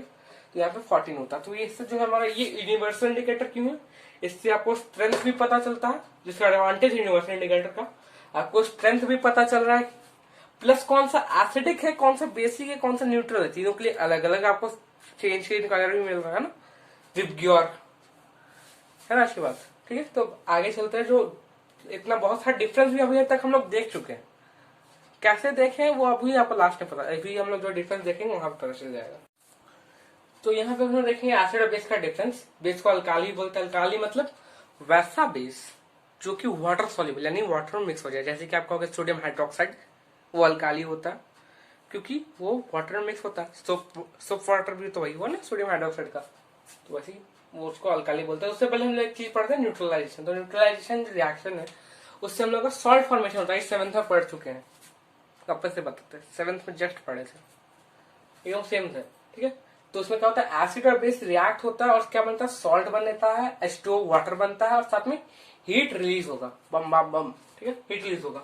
इसमें क्या होगा HCl बनता है। इसका जैसे कि एग्जांपल ये HCl हुआ हाइड्रोक्लोरिक एसिड सोडियम हाइड्रोक्साइड के साथ जब रिएक्ट करेगा, सोडियम हाइड्रोक्साइड के साथ जब रिएक्ट करेगा तो क्या बनेगा NaCl, सोडियम क्लोराइड, सॉल्ट, नमक, सॉल्ट है ना, प्लस H2O प्लस उसमें क्या होगा हीट रिलीज होगा, उसका फॉर्मेशन में हीट रिलीज होता है। ठीक है, और एक एग्जांपल देखना तो जब आप कार्बन डाइऑक्साइड और कैल्शियम हाइड्रोक्साइड का रिएक्शन होता है उसमें कैल्शियम हाइड्रोक्साइड हमारा क्या है बेस है OH। OH जिसके साथ भी होगा ना वो बेसिक होता है, मेनली आपको इतना याद रखना चाहिए इतना। ठीक है, OH हुआ कैल्शियम हाइड्रोक्साइड, तो वो क्या हुआ बेसिक हुआ। ठीक है, तो बेस जब एसिड के साथ रिएक्ट किया तो वहां क्या बनता है हमारा कैल्शियम कार्बोनेट। ठीक है, CO2 एसिडिक होता है नेचर। ठीक है, तो वो जब रिएक्ट करता है तो क्या बनाता है कैल्शियम कार्बोनेट, एक सॉल्ट बनाया, प्लस वहां पे हीट भी रिलीज होता है ना, छूने के आसपास जो थोड़ा हीट आ जाता है। छू को ट्राई मत करना, बस इतना हम बोलना चाहते हैं। अब डिफरेंस देखते हैं यहाँ पे। तो एसिड का जो है पहले तो टेस्ट के बेस पे एसिड का सॉर होता है, बेस बीटर होता है। ठीक है, टच हो गया नॉट सोपी, ये बेस सोपी होता है। इन सब के अलावा अगर आपको यहाँ पे इतने सारे रिएक्शंस भी दिख रहा होगा ना, यहाँ पे बहुत सारे रिएक्शंस वगैरह भी है। ठीक है, दिख रहा होगा यहाँ पे। तो अगर आपको इतना रिएक्शंस नहीं है, याद नहीं है, दिमाग में नहीं है, सबसे बेस्ट ट्रिक 5 मार्क्स में 4 मार्क्स में अगर ये क्वेश्चन दे दिया बाई चांस, 4 मार्क्स में आपको दिया कि एसिड और बेस का डिफरेंस बताओ, आपको बस याद है कि भैया एसिड यानी खट्टा होता है, जैसे कि नींबू खट्टा हुआ, आंवला खट्टा हुआ, इमली खट्टा हुआ, टमाटर में भी हल्का फुल्का खटास आता है, ग्रास खट्टा होता है, अंगूर खट्टे हैं, है ना, अंगूर खट्टे हैं, तो वो सब एसिड। ऐसा फिर अगर कोई साबुन टेस्ट किया, जैसे कि हम पर्सनली अपना एक्सपीरियंस हम टेस्ट कर चुके हैं, तो करना मत वैसे, मतलब बाई चांस चलाए नहाते टाइम। वैसे 7th में बाई चांस नहीं बोल सकते, हम जान से टेस्ट किए थे। 7th में जब ये चैप्टर था तभी इसको ट्राई किया था, ये एक्सपेरिमेंट की भैया सारे साबुन बेसिक है तो क्या वो खट्टा कड़वा होता, टेस्ट करके देखे तो भैया कड़वा निकला। ठीक, वैसे कोई करना मत। ठीक है, अगर कड़वा होता वो। फिर जो आपका कोलगेट कोलगेट यानी टूथपेस्ट, इधर तो इंडिया में कोलगेट यानी टूथपेस्ट, मतलब टूथपेस्ट यानी कोलगेट बन चुका है। टूथपेस्ट के नाम पे सब कोई कोलगेट कोलगेट बोलता है, कोलगेट चाहिए। ठीक है, तो वो भी वो हल्का सा कड़वा होता है। वैसे तो अभी तो मिंट फ्लेवर में आता तो थोड़ा मिंट ठंडा लगता है, मुंह ठंडा। ठीक है, उसको भी हम टेस्ट, उसको तो सबको टेस्ट किया होगा ना, वो भी हल्का सोपी होता है। और बाकी टच में तो एसिड एक साथ चिपचिपा होता है। जब दूध या दही हाथ में गिरने के बाद हम उसको थोड़ा टाइम के लिए छोड़ देते हैं बिना बिना धोए। ठीक है, तो क्या उसमें चिपचिपाहट आ जाता है थोड़ा सा, है ना। और ये बेस में जो है वो सोपीनेस आता है, सोपी, जैसे कि आपका सोपी बन गया, फिर आप तो टूथपेस्ट रगड़ देना तो भी सोपी होता है ना। फिर H2O के साथ रिएक्शन हम बताए थे पहले ही। तो अगर आप एसिड को H2O में डालिए ना तो H+ आयंस फॉर्म होगा। ठीक है, जैसे कि एसिड क्या हो गया हमारा HCl एक एसिड हुआ, उसमें हम तो ये किसमें H+ और Cl- में टूट जाता है। और बेस के साथ क्या होता है वाटर में, वो जैसे OH- आयंस फॉर्म होता है। जैसे NaOH को जब हम इसमें डालते हैं Na+OH- फॉर्म होगा। ठीक है, कोई दिक्कत नहीं। मेटल के साथ क्या होता है तो उसमें H2 गैस इलेबरेट होता है। ठीक है, H2 गैस फॉर्म होता है, निकल जाता है। और इसमें जनरली जो है नहीं रिएक्ट करता बेस में। ठीक है, अच्छा इसका एग्जांपल पे देख लो ना H2 गैस वाला। उसमें क्या हमारे पास HCl plus zinc, hydrochloric acid plus zinc बनाता है zinc chloride plus H2 gas बनाता है। ठीक है, इसको आप बैलेंस कर सकते हैं, जिसको बनना कर लेना भाई बैलेंस। ठीक है, और बेस में क्या होता है सब रिएक्ट नहीं करता एक्सेप्ट NaOH और जिंक का। सोडियम हाइड्रोक्साइड और जिंक रिएक्ट करता है, वो उसका क्या रिएक्ट करके बनता है आप लोग कमेंट करके बताइएगा। कि भैया अगर सर आपको यहाँ पता चल जाए, आप खुद से कुछ नहीं पढ़िएगा ना तो भगवान ही आपको बचाए।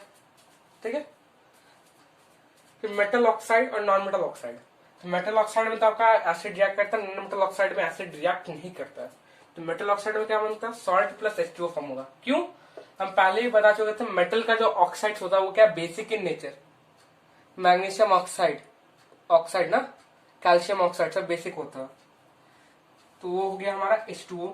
HCl हो गया, उसमें फिर HCl के साथ जैसे कि HCl और मैग्नीशियम ऑक्साइड को मिक्स किया तो मैग्नीशियम क्लोराइड सॉल्ट बना, और H2O H2O वाटर बना हमारा, है ना। फिर नॉन मेटल के साथ तो ये रिएक्ट करता है, मेटल के साथ नहीं करता। और हम बता चुके थे आपको कि नॉन मेटल का जो ऑक्साइड होता है वो एसिडिक इन नेचर होता है, जैसे कि SO2 का ही रिएक्शन लिया हम, ठीक है। CO2 वो भी एसिडिक होता है, ठीक है। तो इसमें क्या क्या, इसमें भी सॉल्ट प्लस H2O बना। क्यों? क्योंकि हमारा जो ये हो गया NaOH तो हो गया हमारा बेस, ये बन गया हमारे पास बेस, ठीक है।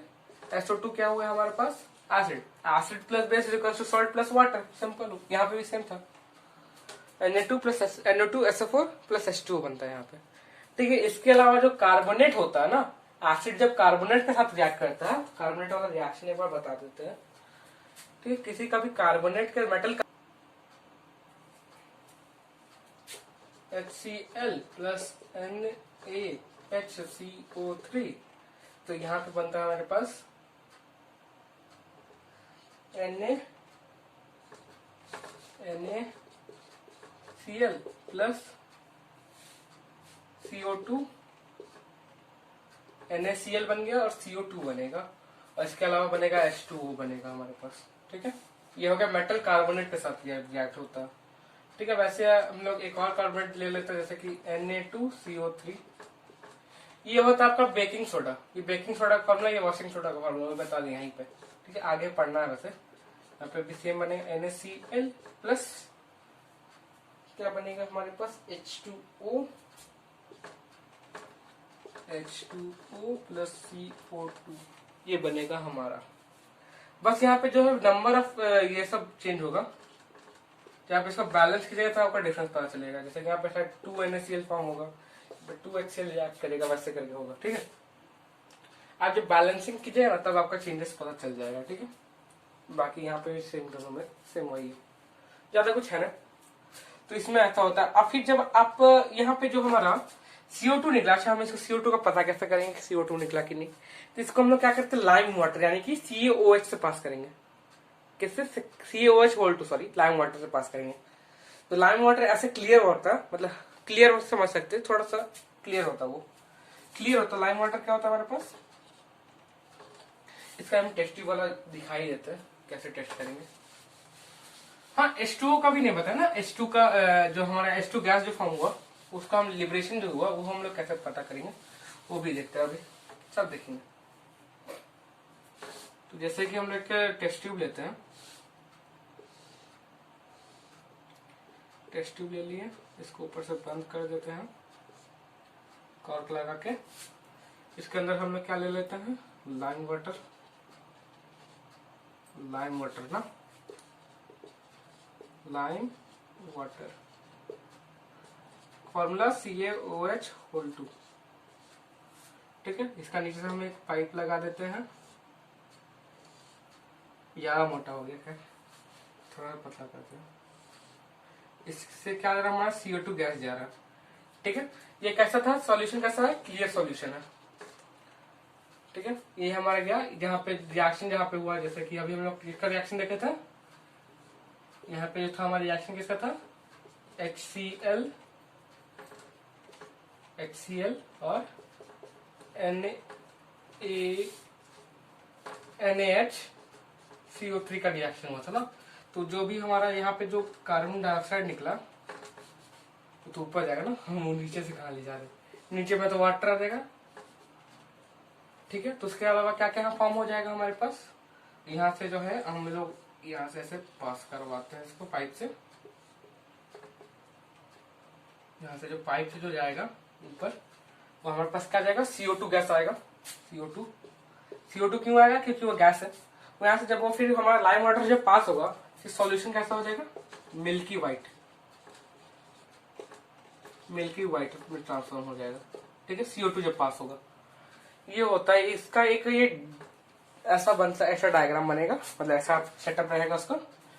जब आप पास कीजिएगा इसको लाइम वाटर से, तो ये कैसा हो जाएगा, मिल्की व्हाइट में ट्रांसफॉर्म हो जाएगा, ठीक है। और जो हमारा H2 का जो है कि H2 गैस फॉर्म हुआ, उसका प्रूफ है ना, उसका भी तो कहीं से देखा होगा, वो तो निकल गया, वो तो गैस था तो निकला, तो पता कैसे करेंगे कि H2 ही निकला ना, क्वेश्चन तो वही रहता है ना। उसको देखिए कैसे पता करते हैं कि जैसे कि हमारे H2 वाला रिएक्शन कौन सा था, मेटल ऑक्साइड के साथ था ना, मेटल ऑक्साइड के साथ था, हाँ मेटल ऑक्साइड नहीं, मेटल्स के साथ था, तो मेटल्स के साथ था, तो HCl प्लस जिंक, ये था एक रिएक्शन था, तो क्या बना हमारे पास ZnCl2 प्लस H2, फिर बैलेंस कर देते हैं हम लोग, Cl2 बन गया यहाँ पे, 2H 2H Cl2 Cl2 Zn, ठीक है, सब सेम हो गया। तो इसका फॉर्म कैसे हम लोग टेस्ट करेंगे, तो इसको हम लोग क्या करते हैं यहाँ पे, इसको एक कॉक से बंद कर देते हैं, यहाँ पे रिएक्शन हो रहा है, ठीक है, ये पूरा जो केमिकल रिएक्शन है वो इसके अंदर हुआ, उसके बाद क्या हुआ, H2 निकला ना, H2 निकला, यहाँ से हमने पाइप इसमें बैठाते हैं,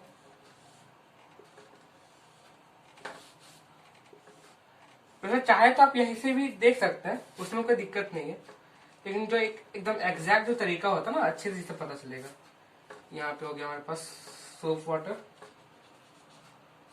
हो गया, ठीक है, तो इसमें क्या होगा कि बबल्स फॉर्म हो जाएगा। H2 क्या हुआ, H2 जब निकला वहां पे, जब जैसे हम लोग सोप वाटर को भी अगर हम लोग उसमें कुछ भी फूक मारते हैं ना, तो कैसे बबल्स फॉर्म होता है, वैसे यहाँ पे बबल्स फॉर्म होगा, यहाँ पे किसका बबल्स होगा, ये सब H2 का बबल्स। जब हम इसमें कोई मैच स्टिक या कैंडल लेके जब हम जाएंगे यहाँ पे, कोई भी एक कैंडल लेके जाए, अभी आग तो बनता ही नहीं है, हाँ चलिए, ठीक है, यहाँ पे जो भी हमारे पास कैंडल्स वगैरह हो गया,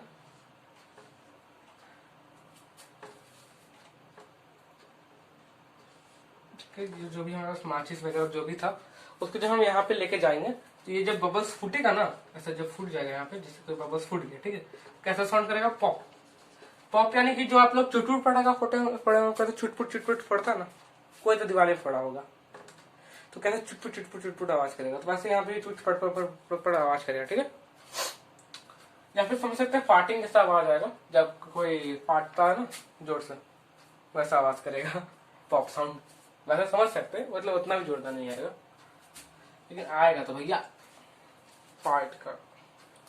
तो ये हो गया हमारा H2 का प्रूफ। ऐसे तो आप इसको सिंपली बिना इस सब के भी कर सकते हैं कि आप लोग जैसे कि गैस फॉर्मेशन हुआ, यहाँ पे अप्लाई के चेक कर सकते हैं माचिस को, लेकिन उसमें ज्यादा चांस होता है कि वो उसमें जो डेंजरस ज्यादा हो जाता है कि आपके पास अगर ऑब्जर्वर वगैरह कुछ ठीक ठाक नहीं है, तो उसमें थोड़ा ज्यादा डेंजरस हो जाएगा खुले में करने से।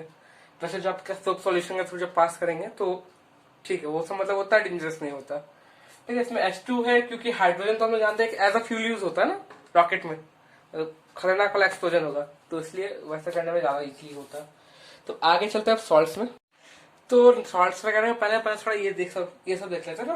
ये तो अभी हम वाटर रिएक्शन देखे थे वैसे, तो स्ट्रॉन्ग एंड वीक से इससे क्या रिलेशन है, दिमाग तो अभी बात ठंका आपका। तो ये इसका जो है आंसर है, तो पहले यहाँ पे देख लेते हैं कुछ हम लोग जब रिएक्शन देखते हैं HCl का, इसमें क्या H प्लस और Cl माइनस फॉर्म हुआ। H2SO4 को जब पार्ट में डाला तो H plus CO4 2 minus form हुआ। H2CO3 को डाला तो H plus CO3 2 minus form हुआ। ठीक है, ये एसिड के साथ था। तो स्ट्रॉन्ग एंड बेस से रिलेशन क्या है, तो पहले बता देते ये दोनों जो है स्ट्रॉन्ग है, स्ट्रॉन्ग एसिड है, और ये जो है हमारे पास ये चीज जो है ये है हमारे पास वीक एसिड। ठीक है, ये है सर।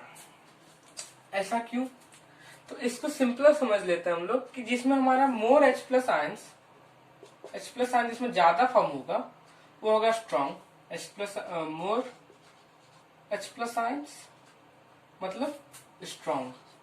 ठीक है, और लेस H प्लस आयन यानी कि वीक, इसलिए ना उसका नाम था potence H plus ion paper, potence H plus ion paper, pH paper. बोलते पोटेंस H प्लस, आपको उसका फंडा आगे समझ में आएगा, तो यहाँ पे समझ में आया। तो वो कैसे आपका स्ट्रेंथ डिसाइड करता था कि किसमें जितना H प्लस आयन है उसके मुताबिक उसका स्ट्रेंथ डिसाइड करता था। ठीक है, अब बेसिक में क्या होता है OH माइनस आयंस। ठीक है, इसमें भी सेम है, ये दोनों स्ट्रॉन्ग है, स्ट्रॉन्ग बेस है, और ये जो है हमारे पास वीक बेस है। जिसको जो किया हुआ एक्सपेरिमेंट मैग्नीशियम रिबन वाला उसको पता होगा, मैग्नीशियम रिबन के ऊपर वैसे कौन सा लेयर होता है, मैग्नीशियम कार्बोनेट का लेयर होता है, इसलिए उसको रब करते हैं पहले। ठीक है, मैग्नीशियम कार्बोनेट भी बेसिक ही होता है, जैसे कि अभी तो उसका रिएक्शन वगैरह तो अभी लास्ट में देखे थोड़ा सा, है ना। उसमें किसका इसका रिएक्शन देखे थे, बेकिंग पाउडर और हाइड्रोक्लोरिक एसिड का ना। ये वीक है तो इसमें भी सेम है, मोर OH माइनस आयंस हो गया ये हमारा स्ट्रॉन्ग, और लेस हो गया ये वाला लेस वीक। लेस यानी वीक, कम यानी वीक होगा ना, कमजोर होगा, बस उतना ही दिमाग रखना है। तो इसको लिखना कैसे है, इंग्लिश में अंग्रेजी में थोड़ा लिख लीजिएगा कि द सब्सटेंस या फिर those acids which forms more H+ ions in their aqueous solution, यानी कि वाटर सॉल्युबल सॉल्यूशन है ना, in their aqueous solution is strong acids, and which form less H+ ions are weak acids, and those bases which forms more OH- ions in aqueous solution are strong bases, and those bases who form less OH- ions in their aqueous solution are weak bases। अच्छा, ये तो strong और week देखिए, एक था हमारे पास concentrated और dilute, तो बहुत सुनते आ रहे हैं, 7 से कॉन्सेंट्रेटेड डाइल्यूट सुन रहे, 7th में था पहली बार कॉन्सेंट्रेटेड और डाइल्यूट सुने थे, 8 में 8 में भी था थोड़ा बहुत, 9th में तो भैया 9th में ऐसा कोई टॉपिक था ही नहीं, 9th में भी, हाँ 9th में थोड़ा बहुत था, 1-2 चैप्टर्स वगैरह में अगर रेफरेंस पढ़े होंगे तो। वैसे 7th और 8th में था कॉन्सेंट्रेटेड डाइल्यूट, वो कैसे होता, कॉन्सेंट्रेटेड। अच्छा, कॉन्सेंट्रेट का मतलब क्या होता है बताओ, कॉन्सेंट्रेट का मतलब क्या होगा बताइए जी कमेंट करके।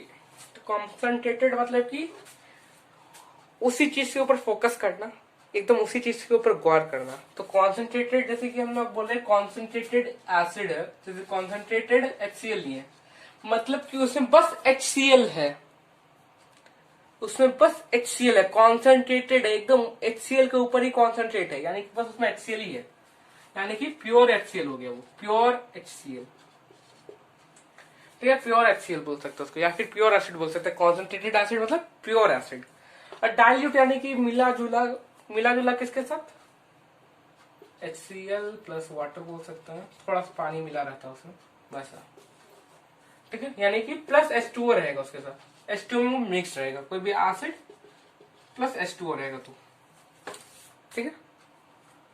अब अभी तो हम लोग रिएक्शन पढ़े तो वैसा नहीं है, वो फॉर्म हो जाता है वापस से, वो H+ OH- से कोई चलता नहीं, थोड़ा सा फिर बाद में फिर फॉर्म हो जाता है, ठीक है। H+ जो है वो H2 बनकर निकल जाता है, फिर बाद में फिर से रिएक्शन होता है, और फिर से H2O, फिर से वो जो सब्सटेंस था, जैसे को क्या आपका HCl या फिर कुछ भी हुआ, वापस से फॉर्म हो जाएगा, फिर से वो Cl, फिर से जैसे कि हम आपको रिएक्शन बता देते हैं, जैसे कि हो गया आपका HCl जो है वो रिएक्ट किया H2O में, जब वो गया है ना, फिर आपका H+ Cl- है ना, तो ये जो H+ था वो पानी के H2O के साथ मिक्सअप होकर क्या बनाएगा, एक आपका क्या हो सकता है, एक राइट जाए H3O बना सकता है, हाइड्रोनियम आयन बोलते हैं, H3O-, ठीक है। तो ये फिर क्या होता है यहाँ पे कि एक और H+ आयन मिलता है यहाँ पे, या फिर ऐसा एक्स्ट्रा ये होता है, और एक और क्या हो सकता है आपका कि H+ जो है एक और H+ के साथ मिक्सअप होगा, H2 गैस बनाएगा, इलेबोरेट हो जाएगा ऊपर, H2 निकल गया, वापस से फिर जो हमारा Cl- बचा वो वापस से हमारे पास H2O से रिएक्ट करके क्या बनाएगा, HCl बना देगा ना। वैसे सर्कुलेशन में रिएक्शन चलता है, समझ में नहीं आएगा हमको ही पता है, इस सर्कुलेशन में रिएक्शन चलते रहता है, ठीक है। तो इसको सिंपल से समझिएगा कि एसिड प्लस H2O होता है तो वो डाइल्यूट बोलते हैं, ठीक है। तो डाइल्यूट जैसे कि डाइल्यूट HCl बोल सकते हैं, डाइल्यूट सल्फ्यूरिक एसिड हो गया, डाइल्यूट HCl हो गया, वैसे आप लोग किसी को ही बोल सकते हैं। अच्छा, डाइल्यूट फॉर्म बनाते कैसे हैं, पानी में मिलाने बोला तो क्या हम लोग ऐसा लेते हैं, है ना, पानी में मिलाना ना, तो हम लोग मस्त ऐसे HCl उसमें पोर कर देते आराम से, डाल दिए ऊपर से एकदम डाले, ठीक है, HCl। या फिर एक से भी कर सकते हैं कि हम लोग क्या करते हैं, क्या कर सकते हैं कि एक बीकर है इसमें तो H2O लेके और उसके ऊपर ही हम HCl डाल दिया, फिर ऐसा कर सकते हैं कि इसमें HCl ले लिए हम, उसके ऊपर हम लोग H2O डाल दिए, ऐसे करने से चलेगा, मान लेते चल दिया। अच्छा, अगर हम ऐसे किए तो क्या होगा, तो अभी वहां पे हम बताए थे H2 हाइड्रोजन गैस प्रोड्यूस हो सकता है, हाइड्रोजन गैस प्रोड्यूस हो सकता है। तो जैसे कि अगर हम इसमें डालें तो इसके ऊपर समझ लेते हैं कि जब तक इसमें रिएक्शन होगा तब तक ऊपर में हल्का सा एक HCl का लेयर बन जाएगा। और जैसे कि हम लोग जानते हैं कि एसिड और बेस दोनों कोरोसिव इन नेचर होता है, कोरोट कर सकता है किसी को भी, है ना। यानी कि आपका अगर स्किन में लग गया तो स्किन जल जाएगा वहां पर, सिंपल बात है। तो इसका मान लेते हैं कि HCl का हमारे पास एक लेयर आ गया, ठीक है। और फिर यहाँ से जब इस तरह जो नीचे वाला लेयर जब रिएक्ट करेगा तो H+H2 गैस इलेबोरेट होगा। जब H2 पास होगा HCl से पास होगा तो थोड़ा सा बूंद इधर उधर जाएगा। आपका अगर हाथ आसपास हुआ तो जल सकता है, कोरोसिव होगा, डेंजरस है। इन दैट केस यहाँ पे सेम होगा कि यहाँ पे भी रिएक्शन है, यहाँ पे H2 का लेयर फॉर्म हो गया तो यहाँ पे H+ जो निकला, H2 गैस जो निकला वो निकलेगा, साथ में कुछ HCl का बबल्स लेके निकलेगा ना, हो गया ना रिएक्शन, ठीक है। तो ऐसा हो सकता है, इसलिए ऐसे डायरेक्ट हम लोग पॉर नहीं करते, इसका भी एक टेक्निक होता है। टेक्निक क्या है वो देखते हैं हम लोग, है ना। तो ये इसलिए हम वो रिएक्शन बताया था आपको, जो भी जस्ट पहले बताए थे, छोटा सा शॉर्ट में बताए थे। यहाँ पे हम लोग देखेंगे कि कैसे नहीं करना है, कैसे हम लोग को नहीं करना वो देखें। अब आगे थोड़ा सा देखते हैं कि आप कैसे करना है ना। तो उसके लिए हम लोग क्या करते हैं, H2O लेते हैं, उसमें एक ग्लास रॉड या कुछ भी ऐसा कि जो कि इसको नीचे फैला दे, ठीक है। इससे हम लोग क्या करेंगे, HCl पॉर करेंगे उसमें। कैसे, स्लोली डालेंगे, स्लोली पॉरिंग कर रहे हैं और धीरे धीरे उसको डाल रहे हैं। और साथ में क्या करते हैं, एक चम्मच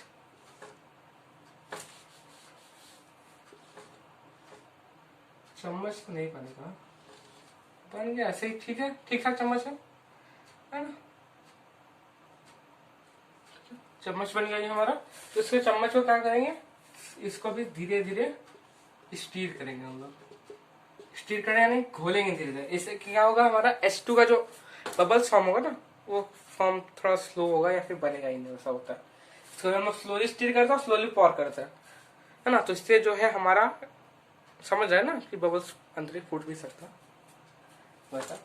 अब उतना डिटेल नहीं आते, तो ऐसे ही बनता है, ठीक है। स्टीरिंग होता है, यहाँ पे डबल टी होता है, सिंगल टी होता है, मेरे ख्याल से सिंगल टी होता है। इसका स्पेलिंग बता दीजिए कमेंट में थोड़ा सा, नहीं तो बाद में तो गूगल कर लेंगे, है ना। वैसे जिसको स्पेलिंग पता बता देने की, ठीक है। स्टीरिंग होता है यहाँ पे, हल्का सा स्टीरिंग होगा और साथ में धीरे धीरे हम लोग पॉर करेंगे, तो ऐसे हम लोग का डाइल्यूट फॉर्म बनता है। ये घर में करना फिर भी खतरनाक है, क्योंकि अगर आपसे थोड़ा सा ही मिस्टेक होता है तो आप जिंदा रहेंगे कि नहीं रहेंगे भगवान बताएंगे, हम नहीं बता सकते, ठीक है। तो ये अब हम लोग कर रहे हैं कुछ इंपॉर्टेंट पीएच रेंजेस, जैसे कि हमारा बॉडी कितना दिन तक रह सकता है, एसिड रेन का कितना है पीएच रेंज, टूथ दिखेगा कितना है, फिर एसिडिटी क्यों होता है, ठीक है। तो उससे पहले तो बॉडी का जो रेंज है 7 to 7.8, इससे अगर ज्यादा या कम हुआ तो भैया जिंदा रहना मुश्किल है ना, ज्यादा कम होना मुश्किल हो जाएगा जिंदा रहना। फिर एसिड रेन का है बिलो 5.6, बिलो 5.6 यानी 5.6 के नीचे मतलब 5.6, 5.4, 5.5, 5.3, 2, 1 ऐसे 1 तक, 0 तक, है ना। वो हो गया हमारा एसिड रेन। टूथ डिके होता है 5.5 से। तो टूथ डिके कैसे होता है हमारा, उसका हम लोग एक रिएक्शन देख लेते हैं ना। तो क्या होता है, tooth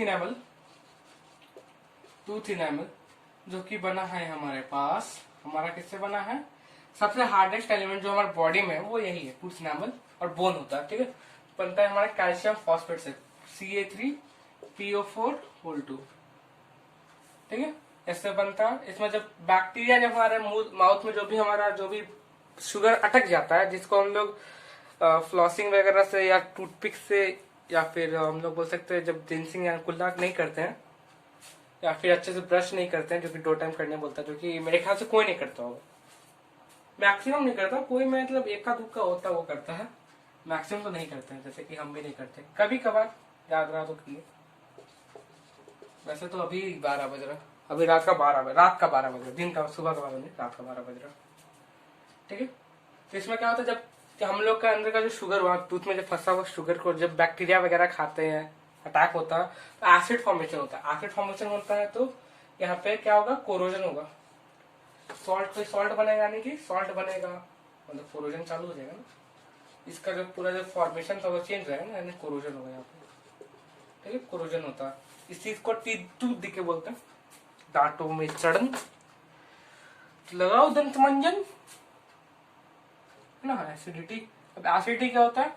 when level of HCl in stomach rises. HCl क्या होता है? Hydrochloric acid. जब हमारे पेट में HCl बढ़ जाता है, क्या बढ़ता है? तो जैसे कि हमारा बॉडी का भी आदत बन जाता है, या अडेप्टेशन हो जाता है बॉडी का, या फिर बोल सकते हैं हैबिट बन जाता है कि अगर हम रोज जैसे 8 बजे खाना खा रहे हैं तो उसका एक फिक्स टाइमिंग है कि भैया वो HCl 8 बजे निकालने वाला है। वहां से भी गैस, वहां पे भी ग्लैंड्स वगैरह से जो हमारा निकलेगा HCl, वो भी एक फिक्स टाइम हो जाता है उसका कि भैया वो इतने टाइम पे ही निकलेगा। तो जब हम लोग ठीक टाइम पे खाना नहीं लेते या खाना खाते नहीं है, तो क्या होगा इससे कि पेट में जो HCl का जो अमाउंट होगा वो धीरे धीरे क्या होगा? इंक्रीज करेगा। जब वो इंक्रीज करेगा तो क्या होगा? वहां पे एसिड का मात्रा बढ़ा, एसिड का मात्रा बढ़ा यानी एसिडिटी हो गई। तो इसको रोकने के लिए हम लोग क्या करते हैं? इसको रोकने के लिए हम लोग एंटासिड लेते हैं। एंटासिड जैसे कि हो गया एंटासिड, जैसे कि मिल्क ऑफ मैग्नीशिया हो गया, या फिर कुछ नहीं तो MgOH भी ले सकते हैं। माइल्ड बेस है, स्ट्रॉन्ग बेस नहीं, माइल्ड बेस है। टूथपेस्ट भी खा सकते हो, वो इसमें भी माइल्ड बेस होता है। माइल्ड बेस यानी वीक बेस, ठीक है। टूथपेस्ट भी खा सकते हैं, ठीक हो जाएगा। भले थोड़ा दिक्कत रहता है, इसके लिए एंटासिड बेस्ट रहता है वैसे, एंटासिड, ठीक है। अब सॉल्ट पर देखेंगे थोड़ा सा सॉल्ट्स। तो अब सॉल्ट्स के बारे में देखते हैं। सॉल्ट्स के बारे में तो पहले ही हम लोग कुछ जान चुके थे कि सॉल्ट्स कैसे फॉर्म होता है न्यूट्रलाइजेशन प्रोसेस से। तो न्यूट्रलाइजेशन प्रोसेस में क्या होता है? बेसिक एक एसिड एक बेस मिलके एक सॉल्ट फॉर्म करता है, ठीक है। सॉल्ट और वाटर, और साथ में हीट रिवॉल्व होता है, वो हम यहाँ पे शो नहीं किया। लेकिन जितना भी न्यूट्रलाइजेशन प्रोसेस हुआ है उसमें सब में हीट हमारा रिलीज होगा ही होगा, ठीक है, उसमें कुछ है नहीं। और सॉल्ट्स जो फॉर्म होता है वो हमेशा, जैसे न्यूट्रलाइजेशन नाम है इसका, तो इसमें एक न्यूट्रल वर्ड आपको दिख रहा होगा यहाँ पे। तो न्यूट्रल का मतलब ऐसा नहीं कि हमेशा न्यूट्रल सॉल्ट ही फॉर्म होने वाला है। कभी एसिडिक सॉल्ट भी फॉर्म होता है, कभी बेसिक सॉल्ट भी फॉर्म होता है, ठीक है। हम जो सॉल्ट खाते हैं NaCl होता है, कॉमन सॉल्ट है ना, NaCl, ये होता है हमारा न्यूट्रल सॉल्ट होता है, ठीक है, ये न्यूट्रल सॉल्ट होता है। तो अच्छा, तो न्यूट्रल का फॉर्मेशन कैसे हुआ? NaCl तो न्यूट्रल है, तो वहां पे फॉर्मेशन कैसे हुआ वो भी तो दिमाग में आता है ना। अच्छा, तो NaCl यानी कि उसमें से जो भी हम दो केमिकल्स मिक्स करेंगे उसमें एक सोडियम का एक केमिकल होगा, एक क्लोराइड वाला फॉर्म में होगा, ठीक है। तो सोडियम का हम लोग एक जानते हैं, एसिड में Na तो हमारा क्या है? Na सोडियम मेटल है, तो उसका जो भी ऑक्साइड या हाइड्रोक्साइड बनेगा वो कैसा होगा? बेसिक। तो Na क्या होगा? हमारा बेस में आएगा ना। तो Na वाला एक स्ट्रॉन्ग बेस देखते हैं। तो Na का एक स्ट्रॉन्ग बेस हम लोग को याद है, NaOH होता है, स्ट्रॉन्ग बेस है ना, स्ट्रॉन्ग बेस है, ठीक है। अब बस Cl के साथ कोई एक एसिड याद है? कॉन्सेंट्रेटेड HCl, पीएच रेंज बोल रहे उसका, हाँ पीएच, उसका पीएच वैल्यू कितना? 0, कॉन्सेंट्रेटेड HCl। और NaOH का पीएच वैल्यू कितना? 14। तो यानी देखिए दोनों स्ट्रॉन्ग हुआ ना, इधर से इंक्रीज हुआ एसिडिक साइड से 1 आया, 1 0 0 1 2 3 4, यानी कि 0 सबसे ज्यादा एसिडिक होता है, फिर 1 होता है, फिर 2 होता है, फिर 3, ऐसे करके डिक्रीज होता है, इधर बढ़ता है 14 तक। 11 का कम होगा, 12 का ज्यादा होगा, 13 का ज्यादा होगा, 14 का ज्यादा होगा। बेसिक प्रॉपर्टी बता रहे हैं, बेसिक। वहां पे 7 न्यूट्रल होता है, 7 के उधर एसिडिक और बेसिक होता है, ठीक है। तब Cl के साथ क्लोरीन, क्लोराइड, हाइड्रोक्लोरिक HCl, ये क्या? स्ट्रॉन्ग एसिड है, ठीक है। तो ये दोनों का जब हम लोग ऐड करेंगे तो यहाँ पे देखिए Cl हुआ, Na हुआ, ये दोनों हमारा डबल डिस्प्लेसमेंट रिएक्शन होगा। डबल डिस्प्लेसमेंट याद है ना, फर्स्ट चैप्टर में पढ़े थे।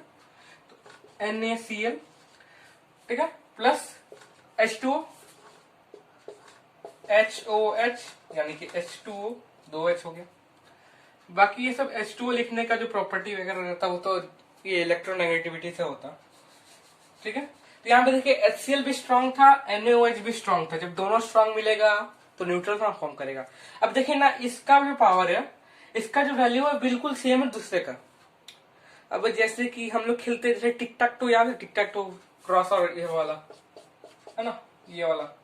तो इसमें अगर दोनों बराबर हो जाता है लास्ट में, एट लास्ट मैक्सिमम टाइम जो ड्रॉइंग होता है, ठीक है, या फिर जब हम लोग दो बराबर जो इसका मतलब एनर्जी पावर सब इक्वल है, दो वैसा बंदा को लड़वाते हैं तो कोई जीतेगा ना, तो कोई जीतेगा ना हारेगा।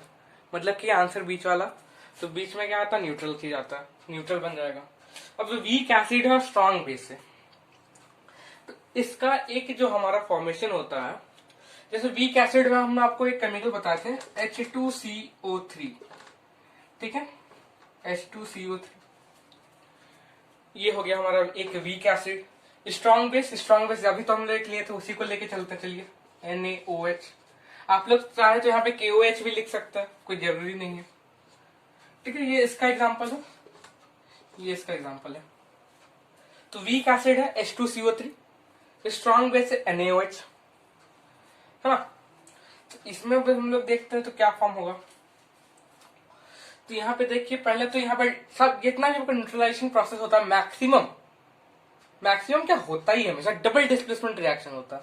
तो यहाँ पे भी डबल डिस्प्लेसमेंट होगा क्या, तो Na चला जाएगा CO3 के पास, H2 चला जाएगा इसके पास। तो यही से करते हैं Na2CO3 प्लस H2O, ये फॉर्म हो सकता है। नहीं तो इसमें एक और प्रोडक्ट फॉर्म हो सकता है हमारा NaHCO3, ये दोनों फॉर्म हो सकता है इस रिएक्शन में, ठीक है। ये दोनों कैसा बेसिक प्रॉपर्टी शो करता है, Na2CO3 और NaHCO3, और दोनों में H2O फॉर्म होगा। यहाँ पे आपका अगर इसको बैलेंस करेंगे तो यहाँ पे कुछ 2H2O निकलेगा, और यहाँ पे थोड़ा बैलेंस, अगर हम लोग बैलेंस करते हैं तो यहाँ पे कुछ अलग होगा, ये जो है पूरा ऐसे ये निकल जाएगा प्लस H2O। इस रिएक्शन को जब हम पूरा इसको क्लियर हो जाएगा उसके बाद अलग से ये पूरा रिएक्शन अकाउंट बता देंगे, ठीक है। वैसे इसमें कोई दिक्कत है नहीं, मतलब सेम ऐसा आप लोग इसको नहीं याद रखना, सिंपल यही वाला रिएक्शन याद रखिए। कोई रिएक्शन होता है डबल प्रोडक्ट फॉर्म होता है, जैसे कि H2CO3, अच्छा उसका हम बताते हैं अभी ना, अभी तो आगे चलते हैं एसिडिक सॉल्ट पे। अच्छा, स्ट्रॉन्ग एसिड में क्या ले सकते हैं हम लोग, H2SO4, सल्फ्यूरिक एसिड भी स्ट्रॉन्ग एसिड होता है, नाइट्रिक एसिड भी स्ट्रॉन्ग एसिड होता है, हाइड्रोक्लोरिक एसिड भी लिख सकते हैं हम लोग। प्लस हम लोग ले लेते हैं एक वीक बेस, कैसा हो गया, MgOH whole twice, weak base में आता है। तो इसमें कैसा फॉर्म होगा, सॉल्ट एसिडिक। अब यही आप लोग ये दोनों को चीज को समझ सकते हैं, जैसा कि हम अभी आपको बताए थे कि अगर एक मतलब एक मस्त वाला पावरफुल बंदा और एक चूसली को हम लोग लड़वा दें, है ना, एक ब्रूसली एक चूसली, तो कौन जीतेगा, ब्रूसली जीतेगा। तो ब्रूसली यहाँ कौन है, स्ट्रॉन्ग बेस, तो ब्रूसली का पावर ज्यादा हुआ तो बेसिक बनेगा। यहाँ पे देखिए, अगर यहाँ पे ब्रूसली कौन है, यहाँ पे स्ट्रॉन्ग एसिड ब्रूसली है हमारा, और चूसली कौन है, वीक बेस, है ना। तो यहाँ पे कैसा फॉर्म होगा, एसिडिक फॉर्म होगा। सिंपल, उतना कुछ है नहीं इसमें, बस इसमें आपको केमिकल्स का नाम ज्यादा से ज्यादा रखना। और ये तीनों जो है रिएक्शन आपके एनसीईआरटी में है, और एक रिएक्शन छूटा तो वो आगे हम बताते हैं, ठीक है।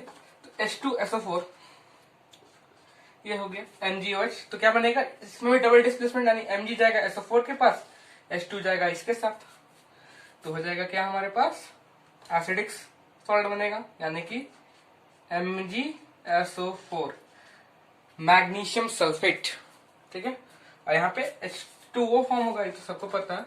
बाकी बैलेंस कर लेते हैं इसको, है ना। तो Mg ठीक है, SO4 ठीक है। यहाँ पे हो गया डबल H डबल O, है ना, और इधर एक थोड़ा 2H, यहाँ पे 2 लिखने से हो जाएगा, 2O 4H 2 4H, ठीक है। अगर बैलेंस भी करके दिखाइए तो और अच्छा। अब ये वाला रिएक्शन जो अभी हम आपको बताएं, ये वाला रिएक्शन को ना, ये रिएक्शन को एक बार डिटेल में देखते हैं ना। क्या क्या केमिकल लिए थे हम लोग, कार्बोनिक एसिड, H2CO3 को क्या बोलते हैं, कार्बोनिक एसिड बोलते हैं, है ना।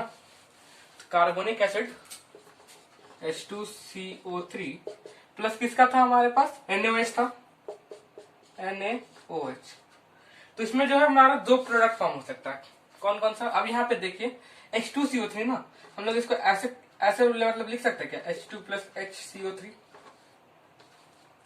मतलब ऐसे डबल HCO3, ऐसा भी तो लिख सकते हैं ना, प्लस NaOH, ठीक है। अब यहाँ पे डबल डिस्प्लेसमेंट करवाते हैं। तो यहाँ पे जब हम लोग इस केस में देखते हैं, भैया दोनों केमिकल तो सेम है ना। अब HOH जो बनेगा वही तो हमारा H2O होता है। तो कुछ हम मतलब ऐसी एज जस्ट एग्जाम्पल, ऐसा होता है कि नहीं हमको भी अच्छे से नहीं पता, जस्ट टेकिंग एज एग्जाम्पल कि आपको रिएक्शन समझ में आ जाए क्या हो रहा है वहां पे। तो यहाँ पे देखिए H2CO3, तो यहाँ पे जो डबल डिस्प्लेसमेंट होगा, तो ये Na और ये CO3 का डबल डिस्प्लेसमेंट हुआ, तो यहाँ बना हमारे का Na2CO3 प्लस H2O। इसको जब बैलेंस करता है तो उसको बैलेंस करके भी देख लेते हैं हम लोग। तो 2 N है तो यहाँ 2 लगाना पड़ेगा, ठीक है। CO3 ठीक है, 2 Na हो गया। और यहाँ पे H2O था ना, यहाँ पे एक H2 था, यहाँ पे हो गया डबल H डबल O, यानी कि 2H2O हो जाएगा। यहाँ देखते हैं 4H 2 2 4H 2O 2O, ठीक है। ऐसे बना यहाँ पे देखिए क्या रिएक्शन हुआ, इसको क्लियर लिख लेते हैं हम यहाँ पे लास्ट में, यहाँ पे क्लियर लिख देते हैं हम। यहाँ हो गया आपका H2CO3 plus 2NaOH produces Na2CO3 Na2CO3, ठीक है। कैसा हुआ, कार्बोनिक एसिड और 2 हाइड्रोजन बोल रहे, 2 सोडियम हाइड्रोक्साइड, ठीक है। उसमें क्या फॉर्म होगा हमारे पास, एक सोडियम कार्बोनेट, Na2CO3 क्या था, सोडियम कार्बोनेट, ठीक है। और क्या फॉर्म होगा हमारे पास 2H2O, यानी 2 वाटर मॉलिक्यूल साथ में फॉर्म होगा, ठीक है। अब इसका केस में देखते हैं, यहाँ पे जब हम लोग देखा तो ये Na ये HCO3 बाइकार्बोनेट के साथ रिएक्ट करेगा। किसके साथ रिएक्ट करेगा, बाइकार्बोनेट। तो फॉर्म क्या क्या होगा हमारे पास, तो NaHCO3 प्लस H2O। इसको अगर हम लोग बैलेंस करने का कोशिश करते हैं, यहाँ पे एक Na, ठीक है, एक H 3H, 2 यहाँ 1 3 1 2 3, ठीक है, 3H भी है, C एक है, और यहाँ 3 1 4 3 1 4, ठीक है। तो पहले से बैलेंस है, कोई दिक्कत नहीं उसमें। तो यहाँ पे देखिए, यहाँ पे क्या हुआ हमारे पास, इसको भी हम लोग लिख देते हैं अच्छे से, H2 ही लिखते हैं उसको भी, H2CO3 plus NaOH produces NaHCO3 plus H2O, ठीक है। तो ये जो है आपका क्वांटिटी के ऊपर डिपेंड कर जाएगा कि आप कैसा किसका क्वांटिटी कंबाइन हो रहा है वहां पे। अगर सिंगल NaOH कंबाइन हुआ तो यहाँ पे आपका सोडियम बाइकार्बोनेट बनेगा। इसको क्या बोलते हैं, सोडियम बाइकार्बोनेट। सोडियम बाइकार्बोनेट का दूसरा नाम क्या होगा, सोडियम बाइकार्बोनेट का एक और नाम क्या हुआ, बताओ तो आगे पढ़ना है वैसे भी। सोडियम बाइकार्बोनेट हो गया आपका बेकिंग सोडा, खाने वाला सोडा, ठीक है, जो हम लोग बेकिंग पाउडर बनाने के लिए यूज करते हैं वो। और जब हम लोग का एसिड रिएक्शन होगा जिसमें 2 NaOH रिएक्ट करेगा तो हमारा बनेगा वॉशिंग सोडा, यानी कि सोडियम कार्बोनेट। और जो हमारा NaOH होता है ना, इसको हम लोग बोलते हैं कॉस्टिक सोडा, ठीक है। सब सोडा है, सोडा है ना। NaOH हो गया कॉस्टिक सोडा, Na2CO3 हो गया वॉशिंग सोडा, NaHCO3 हो गया का बेकिंग सोडा, ठीक है। तीनों सोडा बता दिए। तो हम लोग कुछ सॉल्ट्स के बारे में देखने वाले, जो कि हमारा जनरल जो हम लोग यूज करते हैं वैसा ही सॉल्ट्स। अच्छा, कॉमन सॉल्ट सब जानता है, कोई दिक्कत नहीं। ब्लीचिंग पाउडर भैया सबके घर में डालता ही हुआ, जिसके घर में कुआं है या फिर जिसके यहाँ पे जो मार्बल टाइल्स नहीं है उसमें तो पक्का भैया डलता है ब्लीचिंग पाउडर। और उसके अलावा जो आपका इधर वाटर फिल्ट्रेशन वगैरह में भी यूज होता है ना। जिसके घर में RO नहीं हुआ तो हम जानते हैं, हम भी मतलब पहले तो हम लोग के घर में नहीं था फिल्टर वगैरह, तब ऐसे ही चलता था। ब्लीचिंग पाउडर हो गया, मेरे घर में वेल है वैसे, ओपन वेल, तो वहां पे ब्लीचिंग पाउडर डालना पड़ता। फिर बेकिंग सोडा हो गया, बेकिंग सोडा बेकिंग पाउडर बनता है, इसके बारे में तो अभी डिस्कस किए थे ना। फिर वॉशिंग सोडा कपड़ा वगैरह धोने में ब्लीचिंग पाउडर के जगह भी उसका यूज कर सकते हैं वॉशिंग सोडा को, ठीक है। तो ये हो गया आपका Na2CO3 डेकाहाइड्रेट 10H2O। ये कहाँ से, हम लोग देखिए बहुत जगह हाइड्रोजन निकलता है, कहीं पर 2 निकलता है, कहीं पर 5 निकलता है, तो वो क्यों होता है वैसा, वो सब उसके बारे में एट लास्ट हम लोग को थोड़ा सा पढ़ना। तो ये सब होता है हमारा क्रिस्टलाइजेशन प्रोसेस जो होता है ना, उसके कारण होता है। क्रिस्टलाइजेशन प्रोसेस याद है ना, कि हम लोग एक जैसे कोई एक इम्प्योर सब्सटेंस, जैसे कि कॉपर सल्फेट का एक इम्प्योर फॉर्म हुआ, तो उससे जब हम लोग क्रिस्टल फॉर्म करते हैं ना कॉपर सल्फेट का, उसको बॉइल करके फिर कूल करके, तो वहां पे ये चीज होता है। NaCl के साथ भी होता है वैसा, ठीक है। फिर लास्ट में है POP पढ़ना है, तो ये होता है CaSO4 हाफ H2O, जिसको हम लोग बोलते हैं हेमीहाइड्रेट। उसके अलावा और कुछ हम बताते हैं वैसे हाइड्रेट वाला क्या, तो हो गया आपका CuSO4 जो हम बोले क्रिस्टल फॉर्म करते हैं, तो वो होता है आपका कॉपर सल्फेट पेंटाहाइड्रेट 5H2O निकलता है। फिर हो गया आपका जिंक सल्फेट, आयरन सल्फेट में हेप्टाहाइड्रेट, हेप्टा यानी 7H2O निकलता है वहां पे, वैसे ही करके होता है। तो यहाँ पे तो हम लोग अब इसको एक एक लाइन बाय लाइन पढ़ने वाले। तो उससे पहले तो हम बता दें आपको कि यहाँ जो आपको NaCl दिख रहा है ना, ये छोटा सा चीज है कि हम लोग रोज के जमाने में यूज करते रहते हैं, रोज खाते हैं इसको। इस एक लौता चीज से हम लोग अभी लगभग 6 से 7 चीज इससे बनता है। उस कैसे बनता है वो देखेंगे इससे। जैसे कि आपको तो पहले तो हम एक जनरल आइडिया देते हैं कि ये जो होता है हमारा इलेक्ट्रोलाइसिस के थ्रू बनता है। तो इलेक्ट्रोलाइसिस में तो H2O मिक्सअप होगा, तो यहाँ पे Na हमारा एक Na मेटल मिल गया। क्लोरीन, क्लोरीन क्या होता है, गैस फॉर्म में होता है, क्लोरीन गैस मिलेगा। प्लस जब ये क्लोरीन वाटर के साथ मिक्सअप होगा तो हाइड्रोक्लोरिक एसिड बनाएगा, HCl मिला भैया जी। उसके बाद क्या हुआ, सोडियम फिर वाटर के साथ रिएक्ट करेगा तो सोडियम क्या बनेगा, सोडियम हाइड्रोक्साइड, स्ट्रॉन्ग बेस है ना।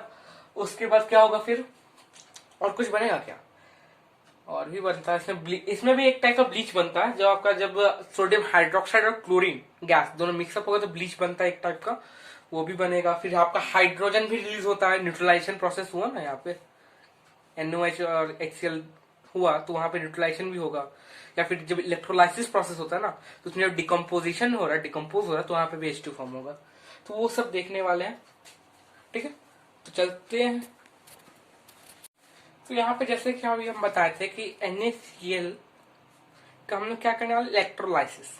इलेक्ट्रोलाइसिस में क्या होता है हमारा, इलेक्ट्रिसिटी लाइसिस, स्प्लिटअप यानी डिकम्पोजिशन होने वाला। तो ये कैसा रिएक्शन हमारा, एक डिकम्पोजिशन रिएक्शन होने वाला है, ठीक है। डिकम्पोजिशन रिएक्शन होगा। अच्छा, तो ये है हमारे इलेक्ट्रोलाइसिस का एक सेटअप है, जनरल सेटअप। इसमें एक कैथोड है, एक एनोड है, ठीक है। और हम लोग क्या इलेक्ट्रिसिटी पास करें। यहाँ पे कुछ बबल्स भी आपको दिख रहा होगा, और यहाँ पे कुछ नीचे ये हमारा रेसिड्यू, एक टाइप का एक केमिकल जो है यहाँ पे फॉर्म होगा। किस अच्छा, हम लोग यहाँ पे क्या किसका डिकम्पोजिशन करवा रहे हैं, NaCl का, ठीक है। तो अभी हम एक सवाल पूछते हैं, तो NaCl से हम लोग जनरल हम लोग का दिमाग में क्या आएगा कि क्या क्या फॉर्म होने वाला है यहाँ पे। एक हमारा Na फॉर्म हो सकता है, एक Cl फॉर्म हो सकता है, ठीक है। क्लोरीन, ठीक है, क्लोरीन, ठीक है। और क्या एक जनरल फॉर्म होगा Na सोडियम फॉर्म हुआ। सोडियम किसके साथ रिएक्ट करेगा, वाटर के साथ, क्या बनाएगा, NaOH, जो कि हमारा वाटर सॉल्युबल है। NaOH क्या है, वाटर सॉल्युबल बेस, यानी कि एक अल्काली फॉर्म होगा ना। तो क्लोरीन और एक क्या होगा हमारे पास, अल्काली फॉर्म होगा, ठीक है। क्लोरीन और एक अल्काली होगा। क्लोरीन से आयन हटा देते हैं, क्लोर अल्काली, यह इस प्रोसेस का नाम है, क्लोर अल्काली प्रोसेस, क्लोर अल्काली, ये जो है पूरा हमारे ये पूरा प्रोसेस का नाम है क्लोर अल्काली प्रोसेस। ये हो गया हमारे पास, ठीक है। तो इसमें क्या क्या फॉर्म हो रहे हैं यहाँ पे, तो अभी क्या क्या फॉर्म हो रहा है वो बता देते हैं। यहाँ पे जो है हमारे पास H2 गैस,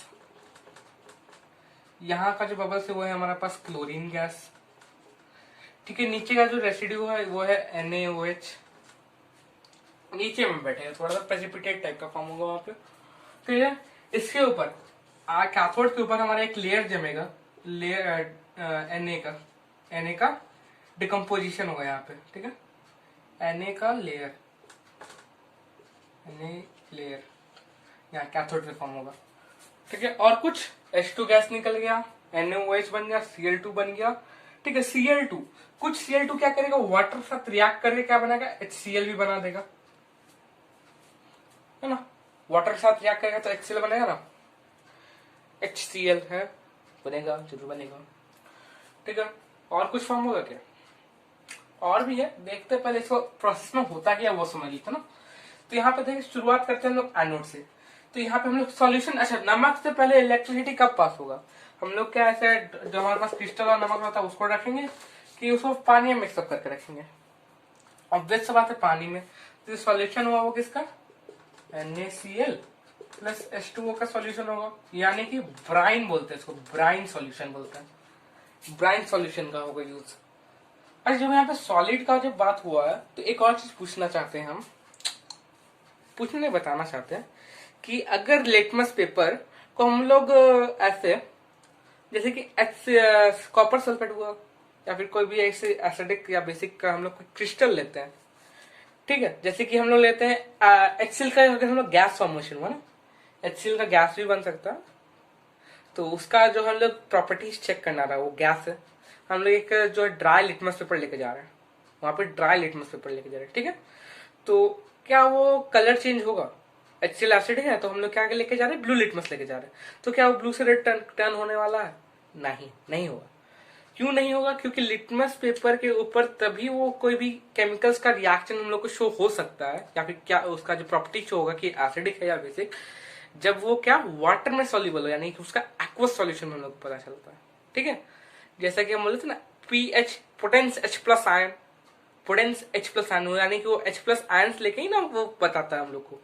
तो इसलिए आपको क्या करना पड़ेगा, उस दैट केस अगर हम लोग को पता करना है कि गैस, जो भी गैस अगर इवॉल्व हुआ कोई भी सोल्यूशन से, वो गैस का नेचर क्या है, एसिडिक या बेसिक, तो हम लोग क्या करते हैं, पेपर को हम लोग मॉइस्ट करके लेके जाते हैं। पेपर को लोग वाटर में डाल दिए, वाटर क्या है, न्यूट्रल, न्यूट्रल सब्सटेंस है। तो न्यूट्रल से जब हम लोग, तो उसमें तो कोई कलर चेंज नहीं हुआ लिटमस पेपर में।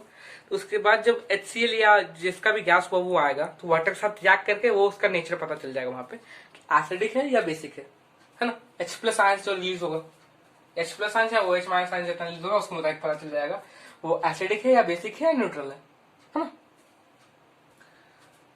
अच्छा, ये तो अपार्ट फ्रॉम टॉपिक हो गया था, और वापस टॉपिक में आते हैं हम लोग। तो यहाँ पे Na का लेयर, तो हम लोग देखने वाले थे प्रोसेस। तो ये प्रोसेस जो है, इस प्रोसेस का एक छोटा सा रूप क्लास 8 में था, इलेक्ट्रोलाइसिस, याद है कुछ, इलेक्ट्रोलाइसिस प्रोसेस है ना। इलेक्ट्रोलाइसिस उसमें तो हम लोग पढ़े थे, जैसे हम लोग वाटर से करंट फ्लो होता था, है ना, वाटर से या फिर कुछ में कोई सब्सटेंस मिला के कैसे फ्लो होता, वो हम लोग देखे था। तो सेम अगर कोई प्रोसेस को डीप में समझा होगा ना, तो उसको तुरंत समझ में आने वाला है। ठीक है, और जिसको नहीं आया तो गिल्ट फील मत करो, अभी समझा देते ना। कहता हूँ कि हमारा ब्रांच सॉल्यूशन भी पता चल गया। अब देखते हैं कैसे होता है। तो पहले एनोड पे देखते हैं, एनोड पे क्या क्या होने वाला वो देखते हैं ना। तो यहाँ पे अगर NaCl था, NaCl था, NaCl से हमने क्या किया, इलेक्ट्रिसिटी पास की, वो यहाँ पे आप लोग लिखना चाहिए, इलेक्ट्रिसिटी हम लिख नहीं रहे फिलहाल। तो क्या Na प्लस और Cl माइनस आयन से ब्रेकअप होगा। ठीक है, एनोड पे। तो इसमें क्या होगा, Cl का चार्ज क्या है, नेगेटिव, तो किसके तरफ अट्रैक्ट होगा, एनोड की तरफ। Na का चार्ज कैसा है, पॉजिटिव, तो ये किसकी तरफ, नेगेटिव है, कैथोड की तरफ अट्रैक्ट होगा, है ना। तो क्या हुआ कि Na जो है वो हमारा किसी तरफ आया, कैथोड पे। ठीक है, फिर वापस हम कैथोड पे देख रहे हैं। ठीक है, Na जो है हमारे कैथोड की तरफ आया। अब कैथोड के पास क्या आया, उसके पास नेगेटिव चार्ज है, यानी कि उसके पास इलेक्ट्रॉन का भरमार हुआ, तब ना उसके पास नेगेटिव चार्ज आया। तो यहां से क्या करता है, वो एक इलेक्ट्रॉन ले लेता है और क्या बना देगा, हमारा Na का लेयर बनाएगा, Na का लेयर फॉर्म कर दिया। ठीक है, और जो है ये Na जब H2O है आजू बाजू में, H2O के साथ मिक्स करता, तो ये जब Na हमारे पास H2O से मिलता है, तो ये फॉर्म करता है हमारे पास NaOH प्लस H2 गैस। हाँ, मेटल और वाटर का रिएक्शन जब होगा तो H2 गैस निकलता है।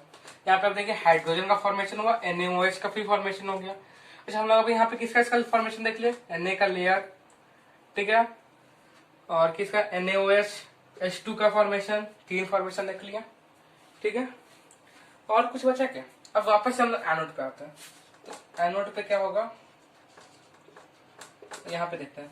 तो यहाँ पे देखिए इसके पास पॉजिटिव चार्ज है, एनोड के पास पॉजिटिव चार्ज है, वो न्यूट्रल होना चाहेगा। तो क्या करेगा क्लोरीन भैया, क्लोरीन के पास तो एक एक्स्ट्रा इलेक्ट्रॉन है ना, वो क्या करेगा, अपना एक इलेक्ट्रॉन दे देगा उसको।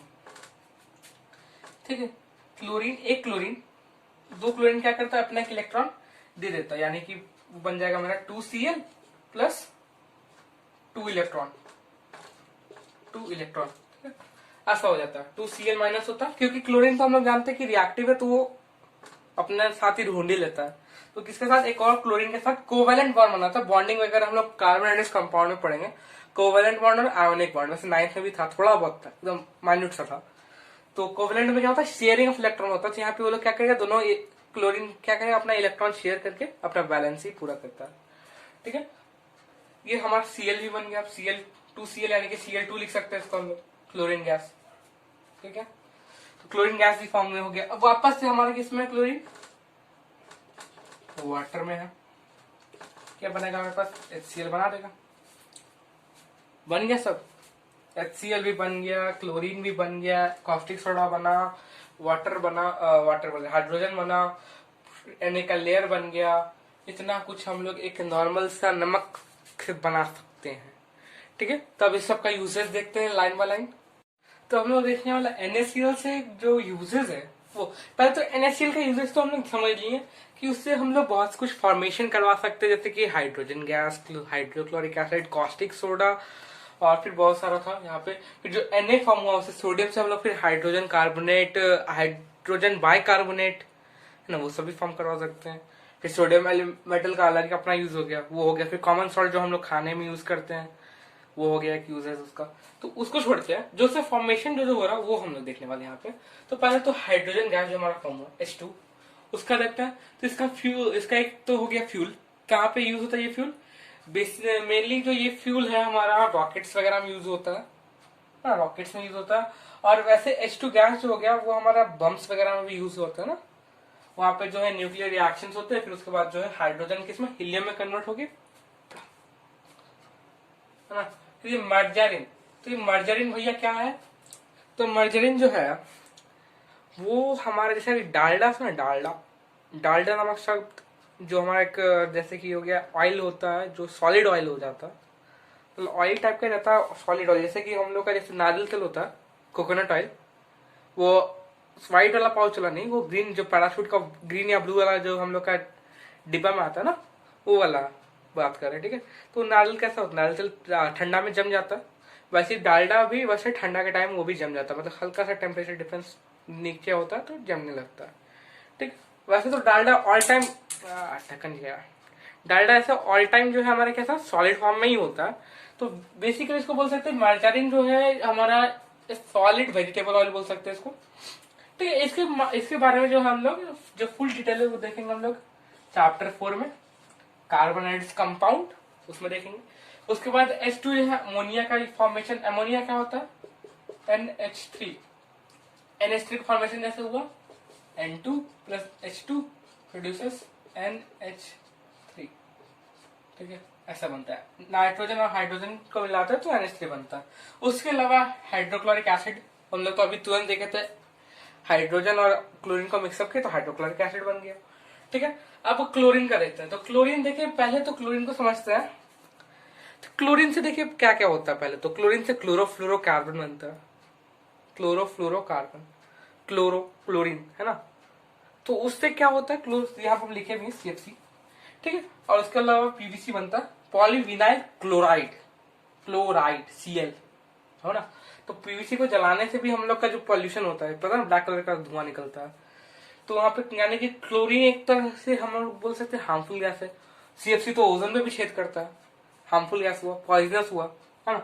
तो उसका मतलब क्या हुआ, पॉइजनस है तो उसको हम लोग यहाँ पे कोई भी चीज को हम लोग डिसइंफेक्ट करने में यूज कर सकते हैं। लीजिए डिसइंफेक्ट में यूज करा, डिसइंफेक्टिंग ऑफ वाटर बॉडीज। फिर उसके अलावा पेस्टिसाइड्स में यूज करते हैं हम लोग। पेस्टिसाइड हो गया ना, हर्बिसाइड, पेस्टिसाइड। पेस्टिसाइड यानी कि जो हम लोग देखते हैं फफूंद वगैरह हो जाता है ना प्लांट्स में। फिर अगर किसी के घर में हिबिस्कस का पौधा होगा तो वहां पे देखिए जहाँ पे उसका नोड वगैरह होता है वहां पे व्हाइट व्हाइट कलर का कुछ लग जाता है ना, ठंडे के मौसम में। तो वो हम उसको, वो सब पेस्ट होता है तो उसको हटाने के लिए पेस्टिसाइड यूज होता है, ठीक है। उसके अलावा जो NaOH है, हम पहले से ही बता रहे थे, NaOH का सोप और डिटर्जेंट में यूज होता है, ठीक है। उसके अलावा पेपर फैक्ट्री में भी यूज होता है। और इसके अलावा डीग्रीसिंग यानी कि जब हम लोग ग्रीस लगाते हैं, जैसे कि मोटर हो गया उसमें ग्रीस लगाते हैं, साइकिल का जो चेन होता है उसमें ग्रीस लगाते हैं, तो जब वो ज्यादा हो जाता है ना, ज्यादा या एक्सेस हो जाता है, तो वहां पे क्या होता है, डीग्रीसिंग प्रोसेस करना पड़ता है ताकि वो जो एक्सेस ऑयल जो है वो निकल जाए। या फिर हम लोग को अगर उसको पेंट करना हुआ, जैसे कि कोई अगर है हमारे पास कोई ऐसा चीज है, जैसे कि जो हमारा वेल में एक पुली होता है ना, पुली में भी ग्रीस लगाते हैं। तो अगर हम लोग को पुली को पेंट करना रहा या फिर कुछ उसका रस्ट वगैरह कुछ करना रहा, उसमें हम लोग को डिग्रीसिंग पहले करना रहता है, ग्रीस हटा देते हैं वहां पे बस, ठीक है। तो NaOH वहां पे यूज होता है डिग्रीसिंग में। उसके अलावा HCl फॉर्म हुआ। तो HCl तो एक हमारा पेट में रहता है, तो भैया उसका तो हम लोग यूज कर नहीं सकते, पेट से तो निकाल के यूज नहीं कर सकते ना। अच्छा पहला बात यहाँ से हमको याद आया, अगर कोई यहाँ से हमको कोई पहला बता देना कि कौन साइंटिस्ट था जो पहली बार स्टमक का जो लाइनिंग में, स्टमक के लाइनिंग में, इनर लाइनिंग में HCl का फॉर्मेशन देखा था, है ना। कौन सा साइंटिस्ट था और प्लस कौन से सोल्जर के पेट में ये होल हुआ था, ठीक है। ये 7th से 8 का NCERT में था, हाँ 7th में ही था या 8 में था, दोनों को एक NCERT में था, ठीक है। कमेंट करके बताना, ठीक है। तो क्लीनिंग ऑफ स्टील, स्टील जो फॉर्म किए, ठीक है, स्टील फॉर्म हो गया हमारा स्टेनलेस स्टील, तो उसको जो हम लोग साफ करने के लिए किसका, HCl का यूज करते हैं, ठीक है। उसके अलावा NH4Cl यानी कि अमोनियम क्लोराइड का फॉर्मेशन में यूज करते हैं हम लोग। अमोनियम क्लोराइड भाई NH3 में हम लोग क्या करते हैं, NH3 में हम लोग क्या करते हैं, HCl मिक्स कर देते हैं। तो क्या बन गया हमारे पास NH4Cl, Na 4H Cl NH4Cl हो गया। उसके अलावा मेडिसिन वगैरह में यूज होता है, कॉस्मेटिक्स, क्रीम पाउडर, उस समय भी यूज होता है, ठीक है। फिर उसके अलावा एक और है, ये तो क्या हमारा H2 और Cl का मिक्सअप कॉम्बिनेशन देखें। अब Cl और NaOH का फॉर्मेशन क्या होता है, ब्लीच बनता है, ब्लीचिंग पाउडर। वो उसका एक ब्लीचिंग पाउडर अलग है, एक ब्लीचिंग पाउडर अलग है। ये फैब्रिक को ब्लीच करने या साफ करने के लिए यूज होता है, ठीक है। अब एक और जो सॉल्ट हम लोग को पढ़ना था, कौन सा, ब्लीचिंग पाउडर। अब उसके तरफ बढ़ते हैं हम लोग। तो अब हम लोग हैं यहाँ पे ब्लीचिंग पाउडर पे। तो ब्लीचिंग पाउडर का जो फॉर्मूला है वो है CaOCl2 यानी कि कैल्शियम ऑक्सीक्लोराइड, ठीक है। तो इसका प्रिपरेशन कैसे होता है, स्लिक लाइम, ठीक है, जिसको हम लोग लाइम वाटर भी बोल सकते हैं वैसे। तो लाइम वाटर क्या करते हैं, कैसे, तो उसको हम लोग Cl2 क्लोरीन में हम लोग जब इसको मिक्सअप करते हैं, क्लोरीन को उसके थ्रू पास करवाते हैं, क्या होता है, हमारा कैल्शियम ऑक्सीक्लोराइड फॉर्म होता है, ठीक है। उसके साथ जो है H2O भी फॉर्म होता है, ठीक है। तो कैल्शियम ऑक्सीक्लोराइड ऐसे बनता है हमारा। तो ब्लीचिंग पाउडर का यूज क्या है, तो bleaching of cotton and Lenin textile industry, ठीक है। उसके अलावा ब्लीचिंग ऑफ वुड पल्प, जो हम लोग वुड ही से ना बनता है, दिख नहीं रहा होगा ना,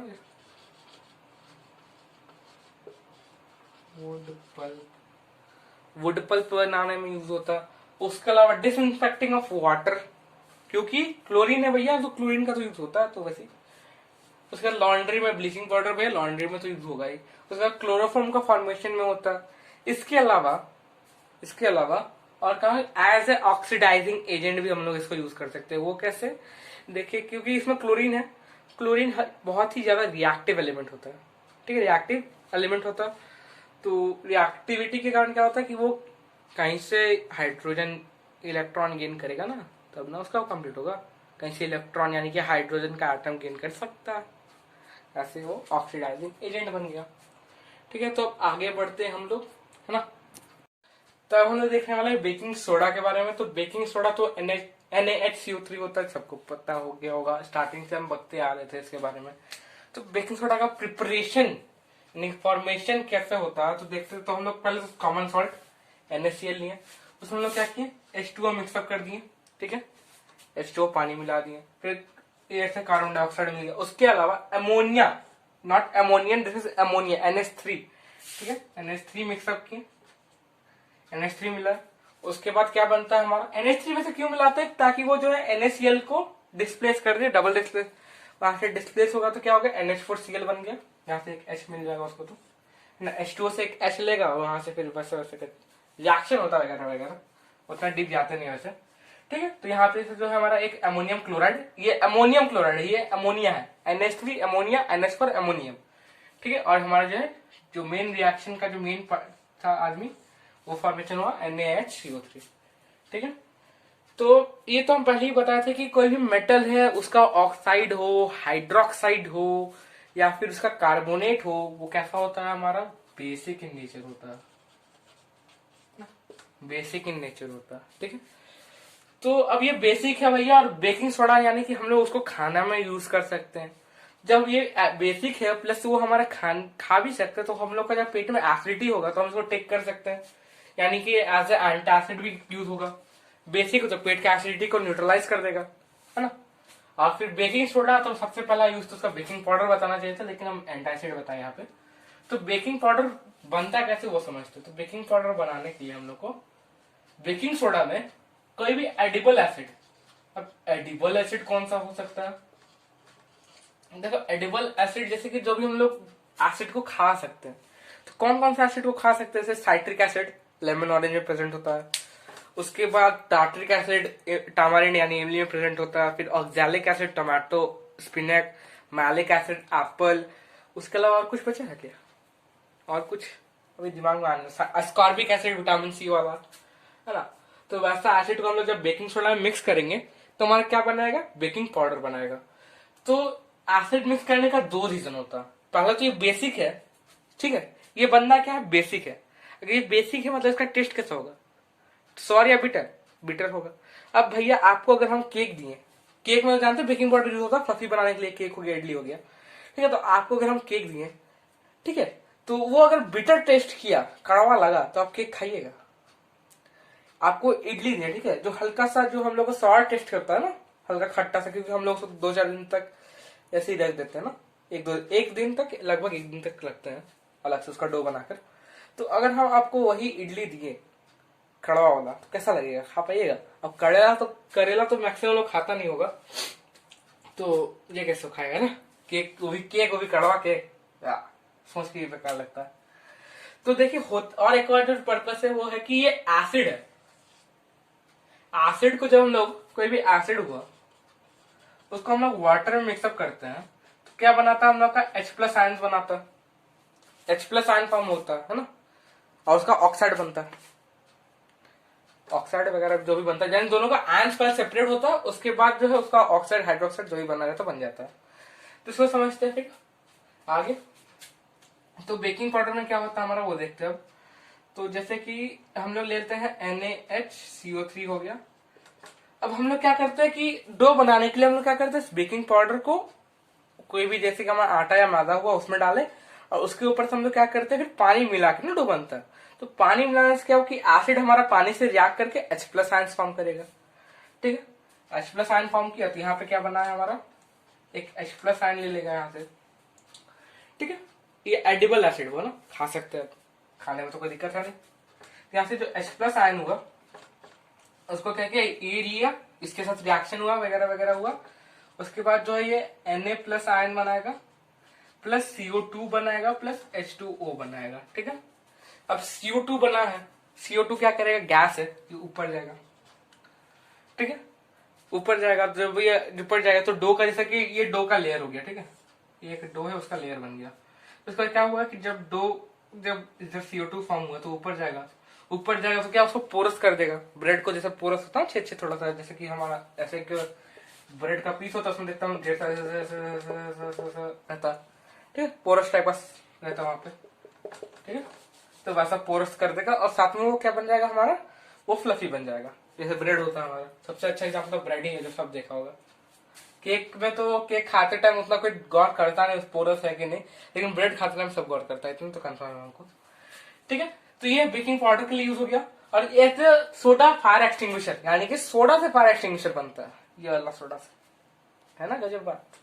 तो वैसा क्यों होता है, ऐसा कैसे बनता है, तो ये देखिए उसका एक और रिएक्शन है यहाँ पे कि NaHCO3 को जब हम लोग हीट करते हैं, ठीक है, जब से एक सर्टेन अमाउंट ऑफ हीट मिलता है, उसका तो क्या क्या फॉर्म करता है, washing soda, Na2CO3 plus H2O, पानी बनाएगा, प्लस CO2 ना, ठीक है, CO2 यहाँ पे CO2 है, CO2, हाँ ठीक है। तो अब यहाँ पे CO2 बना, तो CO2 जानते हैं कि हम लोग जो नॉर्मल लेयर से भारी होता है, तो क्या करेगा, जैसे कि हमारे यहाँ पे कोई फायर है, हम लोग जानते हैं फायर को बर्न करने में क्या मेन जो योगदान होता है, वो क्या होता है, फ्यूल का होता है और ऑक्सीजन, यानी ऑक्सीजन का होता है, ठीक है। तो इसका जो सामने जो O2 का पार्टिकल्स है, तो ऑक्सीजन से भारी होता है, ठीक है, सबको पता है। तो उसके बाद क्या होगा वहां पे कि ये क्या करेगा, जो CO2 बनेगा वो क्या करेगा, इसके ऊपर एक लेयर बना देगा, यहाँ पे जो है हम लोग का एक CO2 का लेयर बन जाएगा, CO2। तो क्या करेगा, ये O2 से कांटेक्ट तोड़ दिया, अगर O2 का कांटेक्ट खत्म, O2 का अगर कांटेक्ट खत्म हो गया तो जलेगा ही नहीं यार ना, ये तो नॉर्मल सा बात हो गया ना, हमेशा से पढ़ते आ रहा है कि O2 का कांटेक्ट खत्म तो CO2 सॉरी तो फायर नहीं होगा। और O2 का एक और बात है कि वो खुद बर्न नहीं होता है, वो बर्न होता नहीं है, वो बस आग में घी डालने का काम करता है, उससे ज्यादा कुछ नहीं करता, ठीक है। और यहाँ पे देखिए हम लोग का एक और चीज का फॉर्मेशन यहाँ पे पता चल गया कि वॉशिंग सोडा कैसे बनता है, ठीक है, वॉशिंग सोडा कैसे बनता है वो यहाँ पे पता चल गया। अब उसका यूजेस देख लेते हैं, है ना। तो हम लोग देखने वाले वॉशिंग सोडा का यूजेस, क्योंकि अभी तो हम लोग प्रिपरेशन अभी जस्ट देखे कि हीट अप करने से सोडियम बाइकार्बोनेट यानी कि बेकिंग सोडा को अगर हम लोग हीट करेंगे तो हमारा वॉशिंग सोडा बन जाएगा, ठीक है। तो ऐसा नहीं कि जहाँ सोडा फायर एक्सटिंग्विशर यूज होने लगे वहां जाके आपको वॉशिंग सोडा जमा करने में चल जाना, ठीक है। तो यहाँ पे यूजर देखे तो पहले तो वॉशिंग सोडा नाम है, तो वॉशिंग सोडा नहीं धोने के काम में आता है। तो धोने का काम पहले कहाँ होता है? लॉन्ड्री में। Laundry as a purpose of laundry, यानी घर के जो कपड़ा धोते हैं वहां पे भी यूज हो सकता है, बट करते नहीं क्योंकि इससे जो है ना कपड़ा ठीक नहीं रहता ना, थोड़ा सा रफनेस आ जाता है, उसका सॉफ्टनेस होता है थोड़ा चला जाता है वहाँ पे ना। उसके बाद सेकंड है तो भैया लॉन्ड्री में तो हम लोग डिटर्जेंट पाउडर भी ये सब यूज करते हैं, सोप में भी आ गया वॉशिंग सोप, ठीक है। उसके अलावा पेपर फैक्ट्री, जैसे कि पेपर फैक्ट्री में हम लोग देखें कि ब्लीचिंग पाउडर यूज होता है वुड पल्प को क्लीन करने में। फिर उसके अलावा जो है हमारा सोडियम हाइड्रोक्साइड यानी कॉस्टिक सोडा भी यूज होता है। वहाँ पे एक और सोडियम कार्बोनेट यानी वॉशिंग सोडा यूज होता है, ठीक है। और उसके अलावा क्या यहाँ पे ग्लास फैक्ट्री में यूज होता है, ठीक है। ग्लास फैक्ट्री, उसमें शायद ग्लास में क्या होता है? सिलिकॉन डाइऑक्साइड या सिलिकॉन ऑक्साइड या सिलिकॉन का कोई होता है कंपाउंड, कौन सा कमेंट करके बताना तो एक बार। जो यहाँ तक वीडियो देखा वैसे वो बता देना, बाकी तो मैक्सिमम तो नहीं देखता है। उसके अलावा क्या होता है? बोरैक्स मैन्युफैक्चरिंग होता है। बोरैक्स क्या होता है भैया? तो ये एक Na यानी सोडियम का कंपाउंड होता है, जो कि जैसे कि हम लोग आयरन ओर निकालते हैं, वो तो हमारा प्योर आयरन नहीं होता, उसको हम लोग फिर प्योरीफाई करते हैं। फिर जो भी हम लोग कुछ भी सब्सटेंस अगर हम लोग जमीन से निकालते हैं, गोल्ड हो गया, फिर डायमंड हो गया, तो वो तो प्योर फॉर्म में नहीं होता ना, इम्प्योर होता है। कॉपर हो गया, वो सब इम्प्योर फॉर्म में होता है, फिर उसको प्योरीफाई किया जाता है। वैसे बोरैक्स भी एक टाइप का है, तो उसका मैन्युफैक्चर होता है। सोडियम का एक कंपाउंड है वैसे, इस जो हमारा जो जमीन से जो हमारा सोडियम का एक और निकला, ठीक है, उससे हम लोग बोरैक्स का बनाने के लिए हम लोग वॉशिंग सोडा का यूज करते हैं। उसके अलावा रिमूविंग हार्डनेस ऑफ वाटर। अब हार्डनेस ऑफ वाटर क्या हो गया? नया वर्ड है। तो ये हार्डनेस मतलब होता क्या है? जैसे कि हम लोग लेते हैं सी वाटर, सी वाटर को हम लोग बोलते एज कंपेयर करते हैं, उसको हार्ड माना जाता है, ठीक है। हार्ड वाटर मानते हैं इसको, क्यों? क्योंकि उसमें बहुत सारे जैसे कि मैग्नीशियम हो गया, पता नहीं क्या क्या मिक्सअप होता है, इस फॉर्म में होता है ना वो सी वाटर। तो इसमें जब हम लोग वॉशिंग सोडा से इसको धो डालेंगे ना, तो इससे जो मैग्नीशियम है भैया बोलता है कि हमको धो डाला गया, हम निकलते हैं यहाँ से। तो बचता क्या है? बस H2O बच गया, H2O और उसके साथ जो मिनरल्स हुआ वो सब बचा, ठीक है।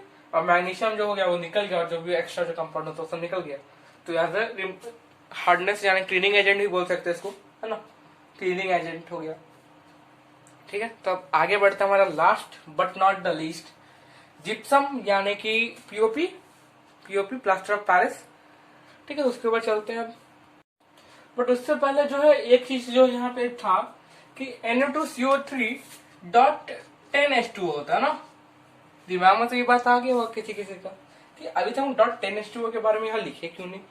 तो भैया जैसे कि हम लोग अभी रिएक्शन देखे थे ना, यहाँ पे NaHCO3 का प्लस हम लोग उसको जब हीट सप्लाई करते हैं CO3 को, तो हम लोग हीट सप्लाई किए तो हमें बना हमारा Na2CO3 plus H2O plus CO2 बना। ये तो समझ में आया। उसके बाद होता क्या है कि जब ये Na2CO3 यहाँ पे जो है आपको ये एज ए ट्रांसपेरेंट सब्सटेंस मिलेगा, ठीक है। ये अभी तक वॉशिंग सोडा नहीं बना, ये बस सोडियम कार्बोनेट बना, तो इसको वॉशिंग सोडा बनाने के लिए 10H2O डालना पड़ेगा। यहाँ पे जो H2O फॉर्म हुआ उसके साथ मिक्सअप हो जाएगा, प्लस हो जाएगा हमारे साथ, इसके साथ मतलब 10H2O। उसके बाद क्या बनाएगा यहाँ पे? क्या एरो देना होता ना, Na2CO3.10H2O, ठीक है। तो आगे बढ़ते हैं हम लोग पीओपी पे ना। तो हम लोग बात करने वाले हैं पीओपी यानी प्लास्टर ऑफ पेरिस, यानी पेरिस में बनता है, पेरिस में बनता है, जरूरी नहीं इंडिया में भी बन सकता है। तो ये प्लास्टर ऑफ पेरिस पर नाम कैसे पड़ा? तो उसका पहले फॉर्मेशन समझ लेना, फॉर्मेशन समझ में आ जाएगा कैसे नाम पड़ा।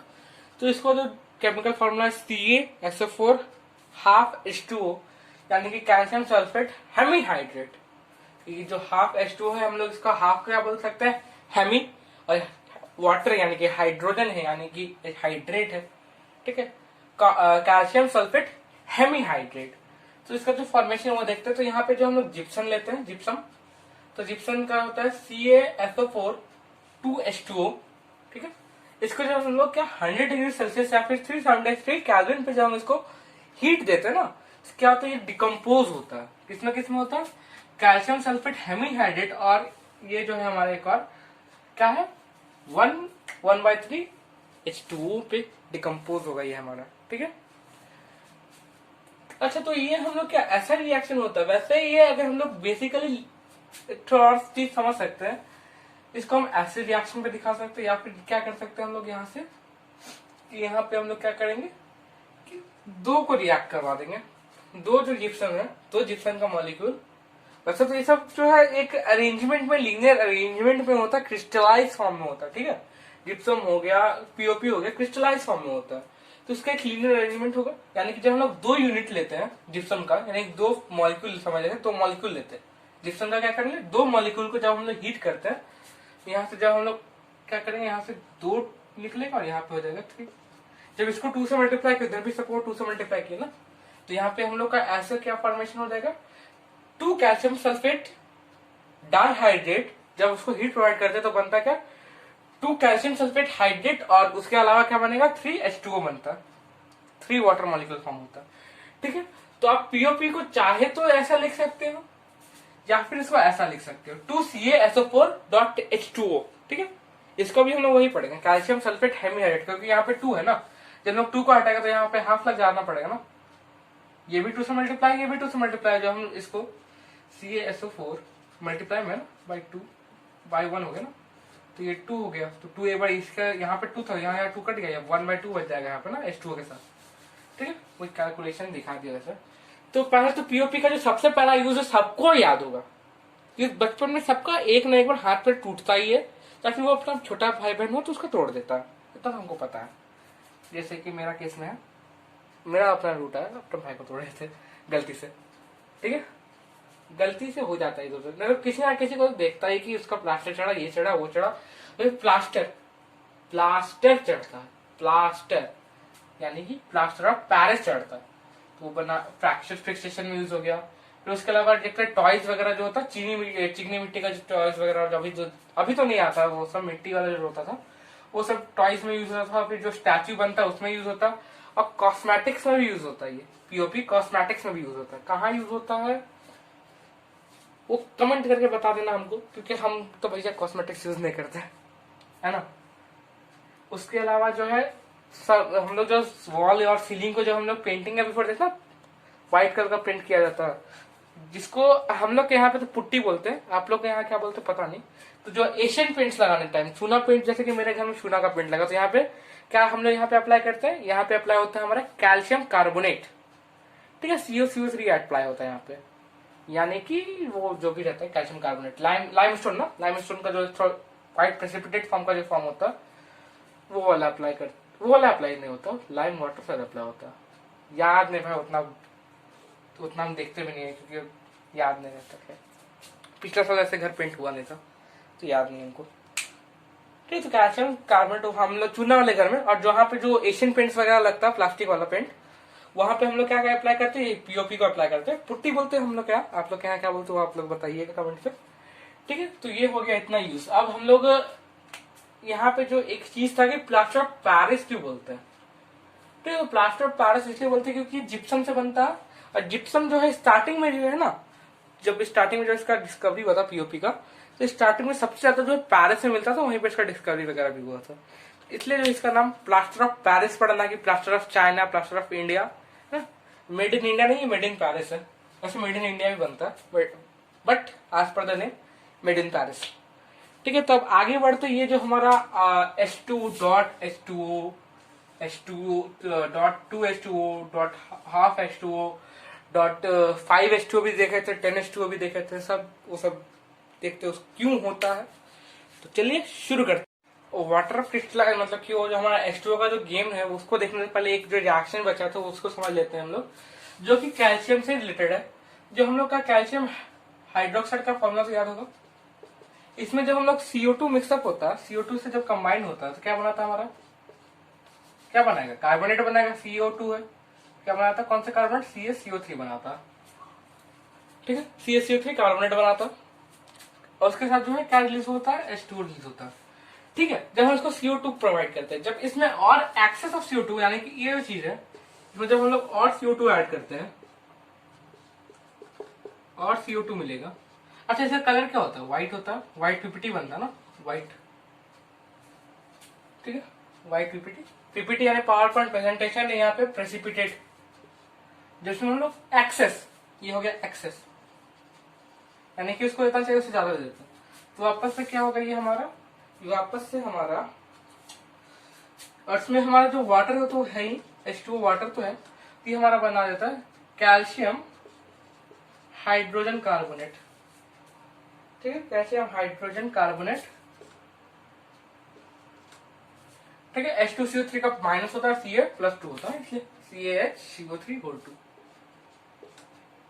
होल ट्वाइस भी बोल सकते हैं। तो ये इसका जो कलर होता है ये तो व्हाइट हो गया, इसका जो कलर होता है वो होता है ट्रांसपेरेंट, यानी कंटिन्यूअस रिएक्शन चलते रहता है, कंटिन्यूअस रिएक्शन चलते जाता है। ये जो हमारा पीपीटी बनता है ना, ये पीपीटी होता है, यानी कि नीचे सॉलिडिफाई होकर बैठ जाता है ना। लेकिन ये जो ये हमारा एक्वस होता है, ये वाटर सॉल्युबल बन जाता है, ठीक है। तो अब आगे चलते हैं, वही H2O का गेम देखेंगे अब। तो अब उसके लिए पहले जो है हम लोग का जो H2O वाला जो गेम है उसको समझने के लिए हम सॉलिड के टाइप समझते हैं। क्या सॉलिड का भी टाइप्स होता है? हाँ होता है, क्यों नहीं होगा ही। तो इसका दो टाइप्स होता है, एक होता है अमॉर्फस, एक क्रिस्टलाइन। क्रिस्टलाइन शब्द देखिए, क्रिस्टलाइन जैसे कि आप लोग क्रिस्टलाइन समझ रहे हैं ना, वैसे क्रिस्टल से निकला अमॉर्फस है ये। तो अमॉर्फस देखिए इसका क्या होता है, इरेगुलर अरेंजमेंट। किसका इरेगुलर अरेंजमेंट है ना, बात तो आया वो। अच्छा कोई भी सॉलिड किससे बना होगा? एटम से, एटम हो गए या फिर हो गया मॉलिक्यूल से, है ना। तो इरेगुलर अरेंजमेंट ऑफ एटम या मॉलिक्यूल जिसमें होता है उसको हम अमॉर्फस सॉलिड बोलते हैं। जैसे कि ग्लास हो गया, ग्लास देखिए जैसे कि कोई एक, मान लीजिए एक टूटा हुआ ग्लास ना, उसमें हम लोग क्या जहां तहां टेप जोड़ के हम लोग जोड़ते हैं, तो वैसे वो तो जुड़ सकता है ना। तो एक तरह से हम लोग उसको समझ सकते हैं अमॉर्फस है। उसके अलावा एक क्रिस्टलाइन, यानी कि वो क्रिस्टल फॉर्म में होता है। हम लोग जानते थे डायमंड क्रिस्टल होता है, क्या इतना बारीकी से उसको कट आउट किया जाता है ना वहां से। अब हम लोग सॉल्ट का एक क्रिस्टल देखते हैं, एक सॉल्ट का क्रिस्टल देखेंगे ना, एकदम परफेक्ट क्यूब मिलेगा आपको, एकदम परफेक्ट क्यूब। एक सॉल्ट, कोई भी सॉल्ट का अगर आप क्रिस्टल उठा के देखिएगा, एकदम एग्जैक्ट एकदम परफेक्ट क्यूब मिलेगा। भले उसके बीच में क्रैक्स वगैरह हो, लेकिन वो एकदम परफेक्ट क्यूब होता है, ठीक है। तो उसमें कुछ ऐसा उसका अरेंजमेंट होता है। ये जो ब्लू वाला है वो आपका Na को इंडिकेट कर रहा है, और ब्लैक वाला Cl को, ये हो गया हमारा Cl, ठीक है। तो NaCl का जो एक पूरा क्रिस्टल हो गया, इसमें ढेर सारा NaCl का एटम्स होता है। एक क्रिस्टल में भी ढेर सारा एटम, समझ रहे हैं ना। तब वो जाके आपको एक क्रिस्टल विजिबल है, जबकि ऐसी तो एक और जमीन पे पड़ा हुआ रहे तो दिखेगा नहीं, ये तो और झुंड में नहीं आता है ना। तो वैसे NaCl हो गया। फिर हम लोग इतना ही बोलते हैं ना, कॉपर सल्फेट का क्रिस्टल, आयरन सल्फेट का क्रिस्टल है वो, पोटेशियम जो भी होता है, पोटेशियम क्या, पोटेशियम परमैंगनेट का क्रिस्टल होता है वहां पे, ठीक है। वो सब में जो कलरिंग जो आता है ना, वो भी उन क्रिस्टल्स के कारण आता है। वो जो हमारा जो क्रिस्टलाइन होता है ना वो, तो उसके लिए हम लोग एक और टर्म समझना पड़ेगा, ये क्रिस्टलाइन समझे ना। अब ये अमॉर्फस का वैसे हम लोग आगे में स्टडी करने वाले हैं, आगे मतलब हायर क्लासेस में, इस बुक के आगे, मतलब इस चैप्टर के बाद तो शायद नहीं है, शायद अभी हम कंफर्म नहीं, क्योंकि आगे तक हम पढ़े नहीं है। लास्ट तो यही चैप्टर मेरा सॉलिड का, मतलब एसिड बेस एंड सॉल्ट है, ठीक है। तो उसके लिए हम लोग एक टर्म समझना पड़ेगा, water of crystallization, water of crystallization. अच्छा क्रिस्टलाइजेशन प्रोसेस किसको किसको याद है, किसको किसको याद है कमेंट कर दो, बता दो एक बार, किसको इसको याद है। नहीं याद है तो उसके लिए अलग वीडियो बन जाएगा वैसे। तो वैसे इसमें बता देते हैं एक जनरल आइडिया, क्रिस्टलाइजेशन करने के लिए हम लोग क्या करते हैं। क्रिस्टलाइजेशन करने के लिए हम क्या करते हैं कि कोई भी भैया हमारे पास कोई भी, जैसे कि हम लोग कोई भी सॉल्यूशन होता है हमारे पास, तो उसको हम लोग क्या करते हैं कि उसको हीट अप करते हैं, फिर स्लो डाउन, फिर उसको कोल्ड करते हैं, हीट कोल्ड करने के बाद क्या होता है वहां पे क्रिस्टल्स आना चालू हो जाता है ना। जैसे कॉपर सल्फेट वाला हम लोग, जो प्यूरिफिकेशन ऑफ कॉपर सल्फेट जो बताया गया था क्लास 7 में था क्रिस्टलाइजेशन, और क्लास 8 में भी था क्रिस्टलाइजेशन। याद है तो अच्छा, नहीं है तो समझ लो वापस से। तो हीट अप और स्लो डाउन करते तो क्रिस्टलाइज्ड होगा, और उसका क्या होता है, उसका क्रिस्टल्स फॉर्म हो जाता है, एकदम प्योर क्रिस्टल, ठीक है। तो उन क्रिस्टल्स में भी क्या होता है, क्योंकि आज जो है हम लोग, जैसे कॉपर सल्फेट अगर हम लोग ऐसे लिए ना, ऐसे जो हम लोग CuSO4 लेंगे जिसमें H2O नहीं होगा, यानी कि वो हाइड्रेटेड नहीं है, H2O नहीं यानी कि वो हाइड्रेटेड नहीं है, डिहाइड्रेटेड है। या फिर हम लोग डी को छोड़ के इसको हम लोग बोलते हैं anhydrous, anhydrous, anhydrous, hydrous copper sulphate sulphate, sulphate को हम लोग सल्फ PHATE के जैसे FATE भी लिख सकते, पता है ना? नहीं पता तो आज बता दें, जान लो। तो ये होता है हमारा CuSO4 अनहाइड्रस। इसका कलर कैसा होगा? व्हाइट होगा, ट्रांसपेरेंट नहीं होगा, व्हाइट होगा, ठीक है? ट्रांसपेरेंट तो अलग ही हो जाएगा। तो ये होता है अनहाइड्रस कॉपर सल्फेट सॉल्यूशन। तो जब हम इसको H2O के साथ मैचअप किए, H2O के साथ मिक्स किए, क्या बनेगा हमारे पास? CuSO4 डॉट 5H2O, ठीक है? 5 H2O वाटर से ले लेता है, ठीक, यानी कि 5 H2O के साथ रिएक्ट करता है। और उसके बाद ये जो कलर आएगा, इसका कलर हो जाएगा ब्लू कलर। और इसको हम लोग बोल सकते हैं एक बार हाइड्रेटेड कॉपर सल्फेट बोल सकते हैं। इसको या तो हम क्या बोलेंगे, हाइड्रेटेड बोलते हैं, या फिर हम लोग बोलते हैं copper sulphate, copper sulphate pentahydrate, pentahydrate. ये जो हाइड्रेट लगा इसका मतलब है कि उसके साथ पानी है, और पेंटा मतलब 5 होता है ना? ट्राई 3 ट्रायंगल, ठीक है? क्वाड्रिलेटरल क्वाड्री 4 होता है। पेंटा पेंटागन 5 होता है। हेक्सा हेक्सागन 6 होगा। हेप्टागन का कितना साइड होता है? 7, यानी कि हेप्टाहाइड्रेट हुआ था 7 होगा। हेप्टाहाइड्रेट का एग्जांपल हो गया हमारे पास FeSO4 होता है, इसके साथ .7H2O होता है। अगर हम इसको फिर हीटअप करते हैं, जैसे कि हम FeSO4.7H2O को हम लोग क्या करते हैं, हीट देते हैं, तो पहले जो है FeSO4 में टूटेगा। इसको हम लोग ब्लू विट्रॉल में बोलते हैं कॉपर सल्फेट को। यहाँ पे इसको हम लोग क्या बोलते हैं, ग्रीन कलर होता है, ग्रीन विट्रॉल बोलते हैं इसको, विट्रियोल, ठीक है? तो FeSO4 अनहाइड्रस आयरन सल्फेट में टूटेगा, ठीक है? अनहाइड्रस आयरन सल्फेट या अनहाइड्रस फेरस सल्फेट में टूटेगा, ठीक है? इसमें टूटेगा। अच्छा, ग्रीन विट्रॉल जो है वो किसमें कन्वर्ट हो जाएगा? व्हाइट में। और H2 क्या वेपराइज हो जाएगा। उसके बाद जब हम इसको फिर से पानी मिलाते हैं FeSO4, या फिर हम इसको ऐसे डैश से इंडिकेट कर देते हैं। डैश से अगर हम लोग इसको इंडिकेट करना चाहे तो हो सकता है, लेकिन यहाँ पे क्या होगा कि हम लोग इसको हीटअप कर रहे हैं, इसको हीटअप कर रहे हैं, ठीक है? इसको हम लोग क्या करते हैं, हीट प्रोवाइड करते हैं यहाँ पे, और यहाँ से हीट जब इसको वापस आता है तो शायद हीट निकलता भी होगा, है ना? इसको हम लोग डैश इंडिकेट कर सकते हैं, जैसे इक्वेशन में डैश सुने हो ना, इसका मतलब कि ये इसमें ट्रांसफर हो सकता है, इसमें ट्रांसफर हो सकता है, क्योंकि अब इसके साथ तो 10H2 अलग से निकला ही ना, 7H2 निकला, ठीक है? वैसे ये सब हायर क्लासेस में या फिर आगे के चैप्टर्स में ये सब, ठीक है, डैश वाला तो उसको अभी छोड़ते पार्ट बाद में उसको समझेंगे। हाँ, तो ऐसा होता है। ग्रीन विट्रॉल क्या होगा, जब हम उसको हीटअप किए तो वो क्या होगा, व्हाइट कलर में चेंज होगा, और 7H2O जो उसका H2O जो उसके साथ मिक्सअप था वो निकल जाएगा, है ना? इसको क्लियरली यहाँ लिख देते हैं, FeSO4.7H2O। 7H2O मतलब हेप्टाहाइड्रेट, उसको हम हीट प्रोवाइड किए तो क्या बना, FeSO4 प्लस 7 हो गया, ठीक है? ऐसा वो निकल जाता है, ठीक है? और जो हमारा ये फेरस सल्फेट का हेप्टाहाइड्रेट होता है, फिर हम POP का देखें, हमारा क्या होता है, हेमीहाइड्रेट होता है। उसके अलावा हम लोग सोडियम कार्बोनेट का देखते हैं, Na2CO3, उसका डेकाहाइड्रेट होता है। फिर जिंक सल्फेट का हेप्टाहाइड्रेट होता है, जिंक सल्फेट, इसलिए वो थोड़ा व्हाइटिश कलर होता है, ग्रेइश व्हाइट होता है ना, ग्रेइश व्हाइट बोल सकते हो उसको, वैसा कलर। वही 7H2O, ये जो हमारा H2O के कारण, ये जो एक्स्ट्रा H2O होता है, इसी कारण बोलते हैं। और इसका डेफिनेशन वाटर क्रिस्टलाइजेशन का, तो इसका डेफिनेशन हो गया, तो water molecules present in the salt of any element, ठीक है? Salt of any element which gives it its colour, ठीक, उसका कलर वही देता है, आई हाइटेड, ठीक। तो इसी के साथ जो चैप्टर खत्म होता है, तो बाकी जो आपका एक्स्ट्रा क्वेश्चन है #Y सीरीज जिंदाबाद, है ना, उसमें डालने का। तो मिलते हैं अपन लोग नेक्स्ट वीडियो पे। हाँ, तब तक के लिए ta ta bye bye, good night.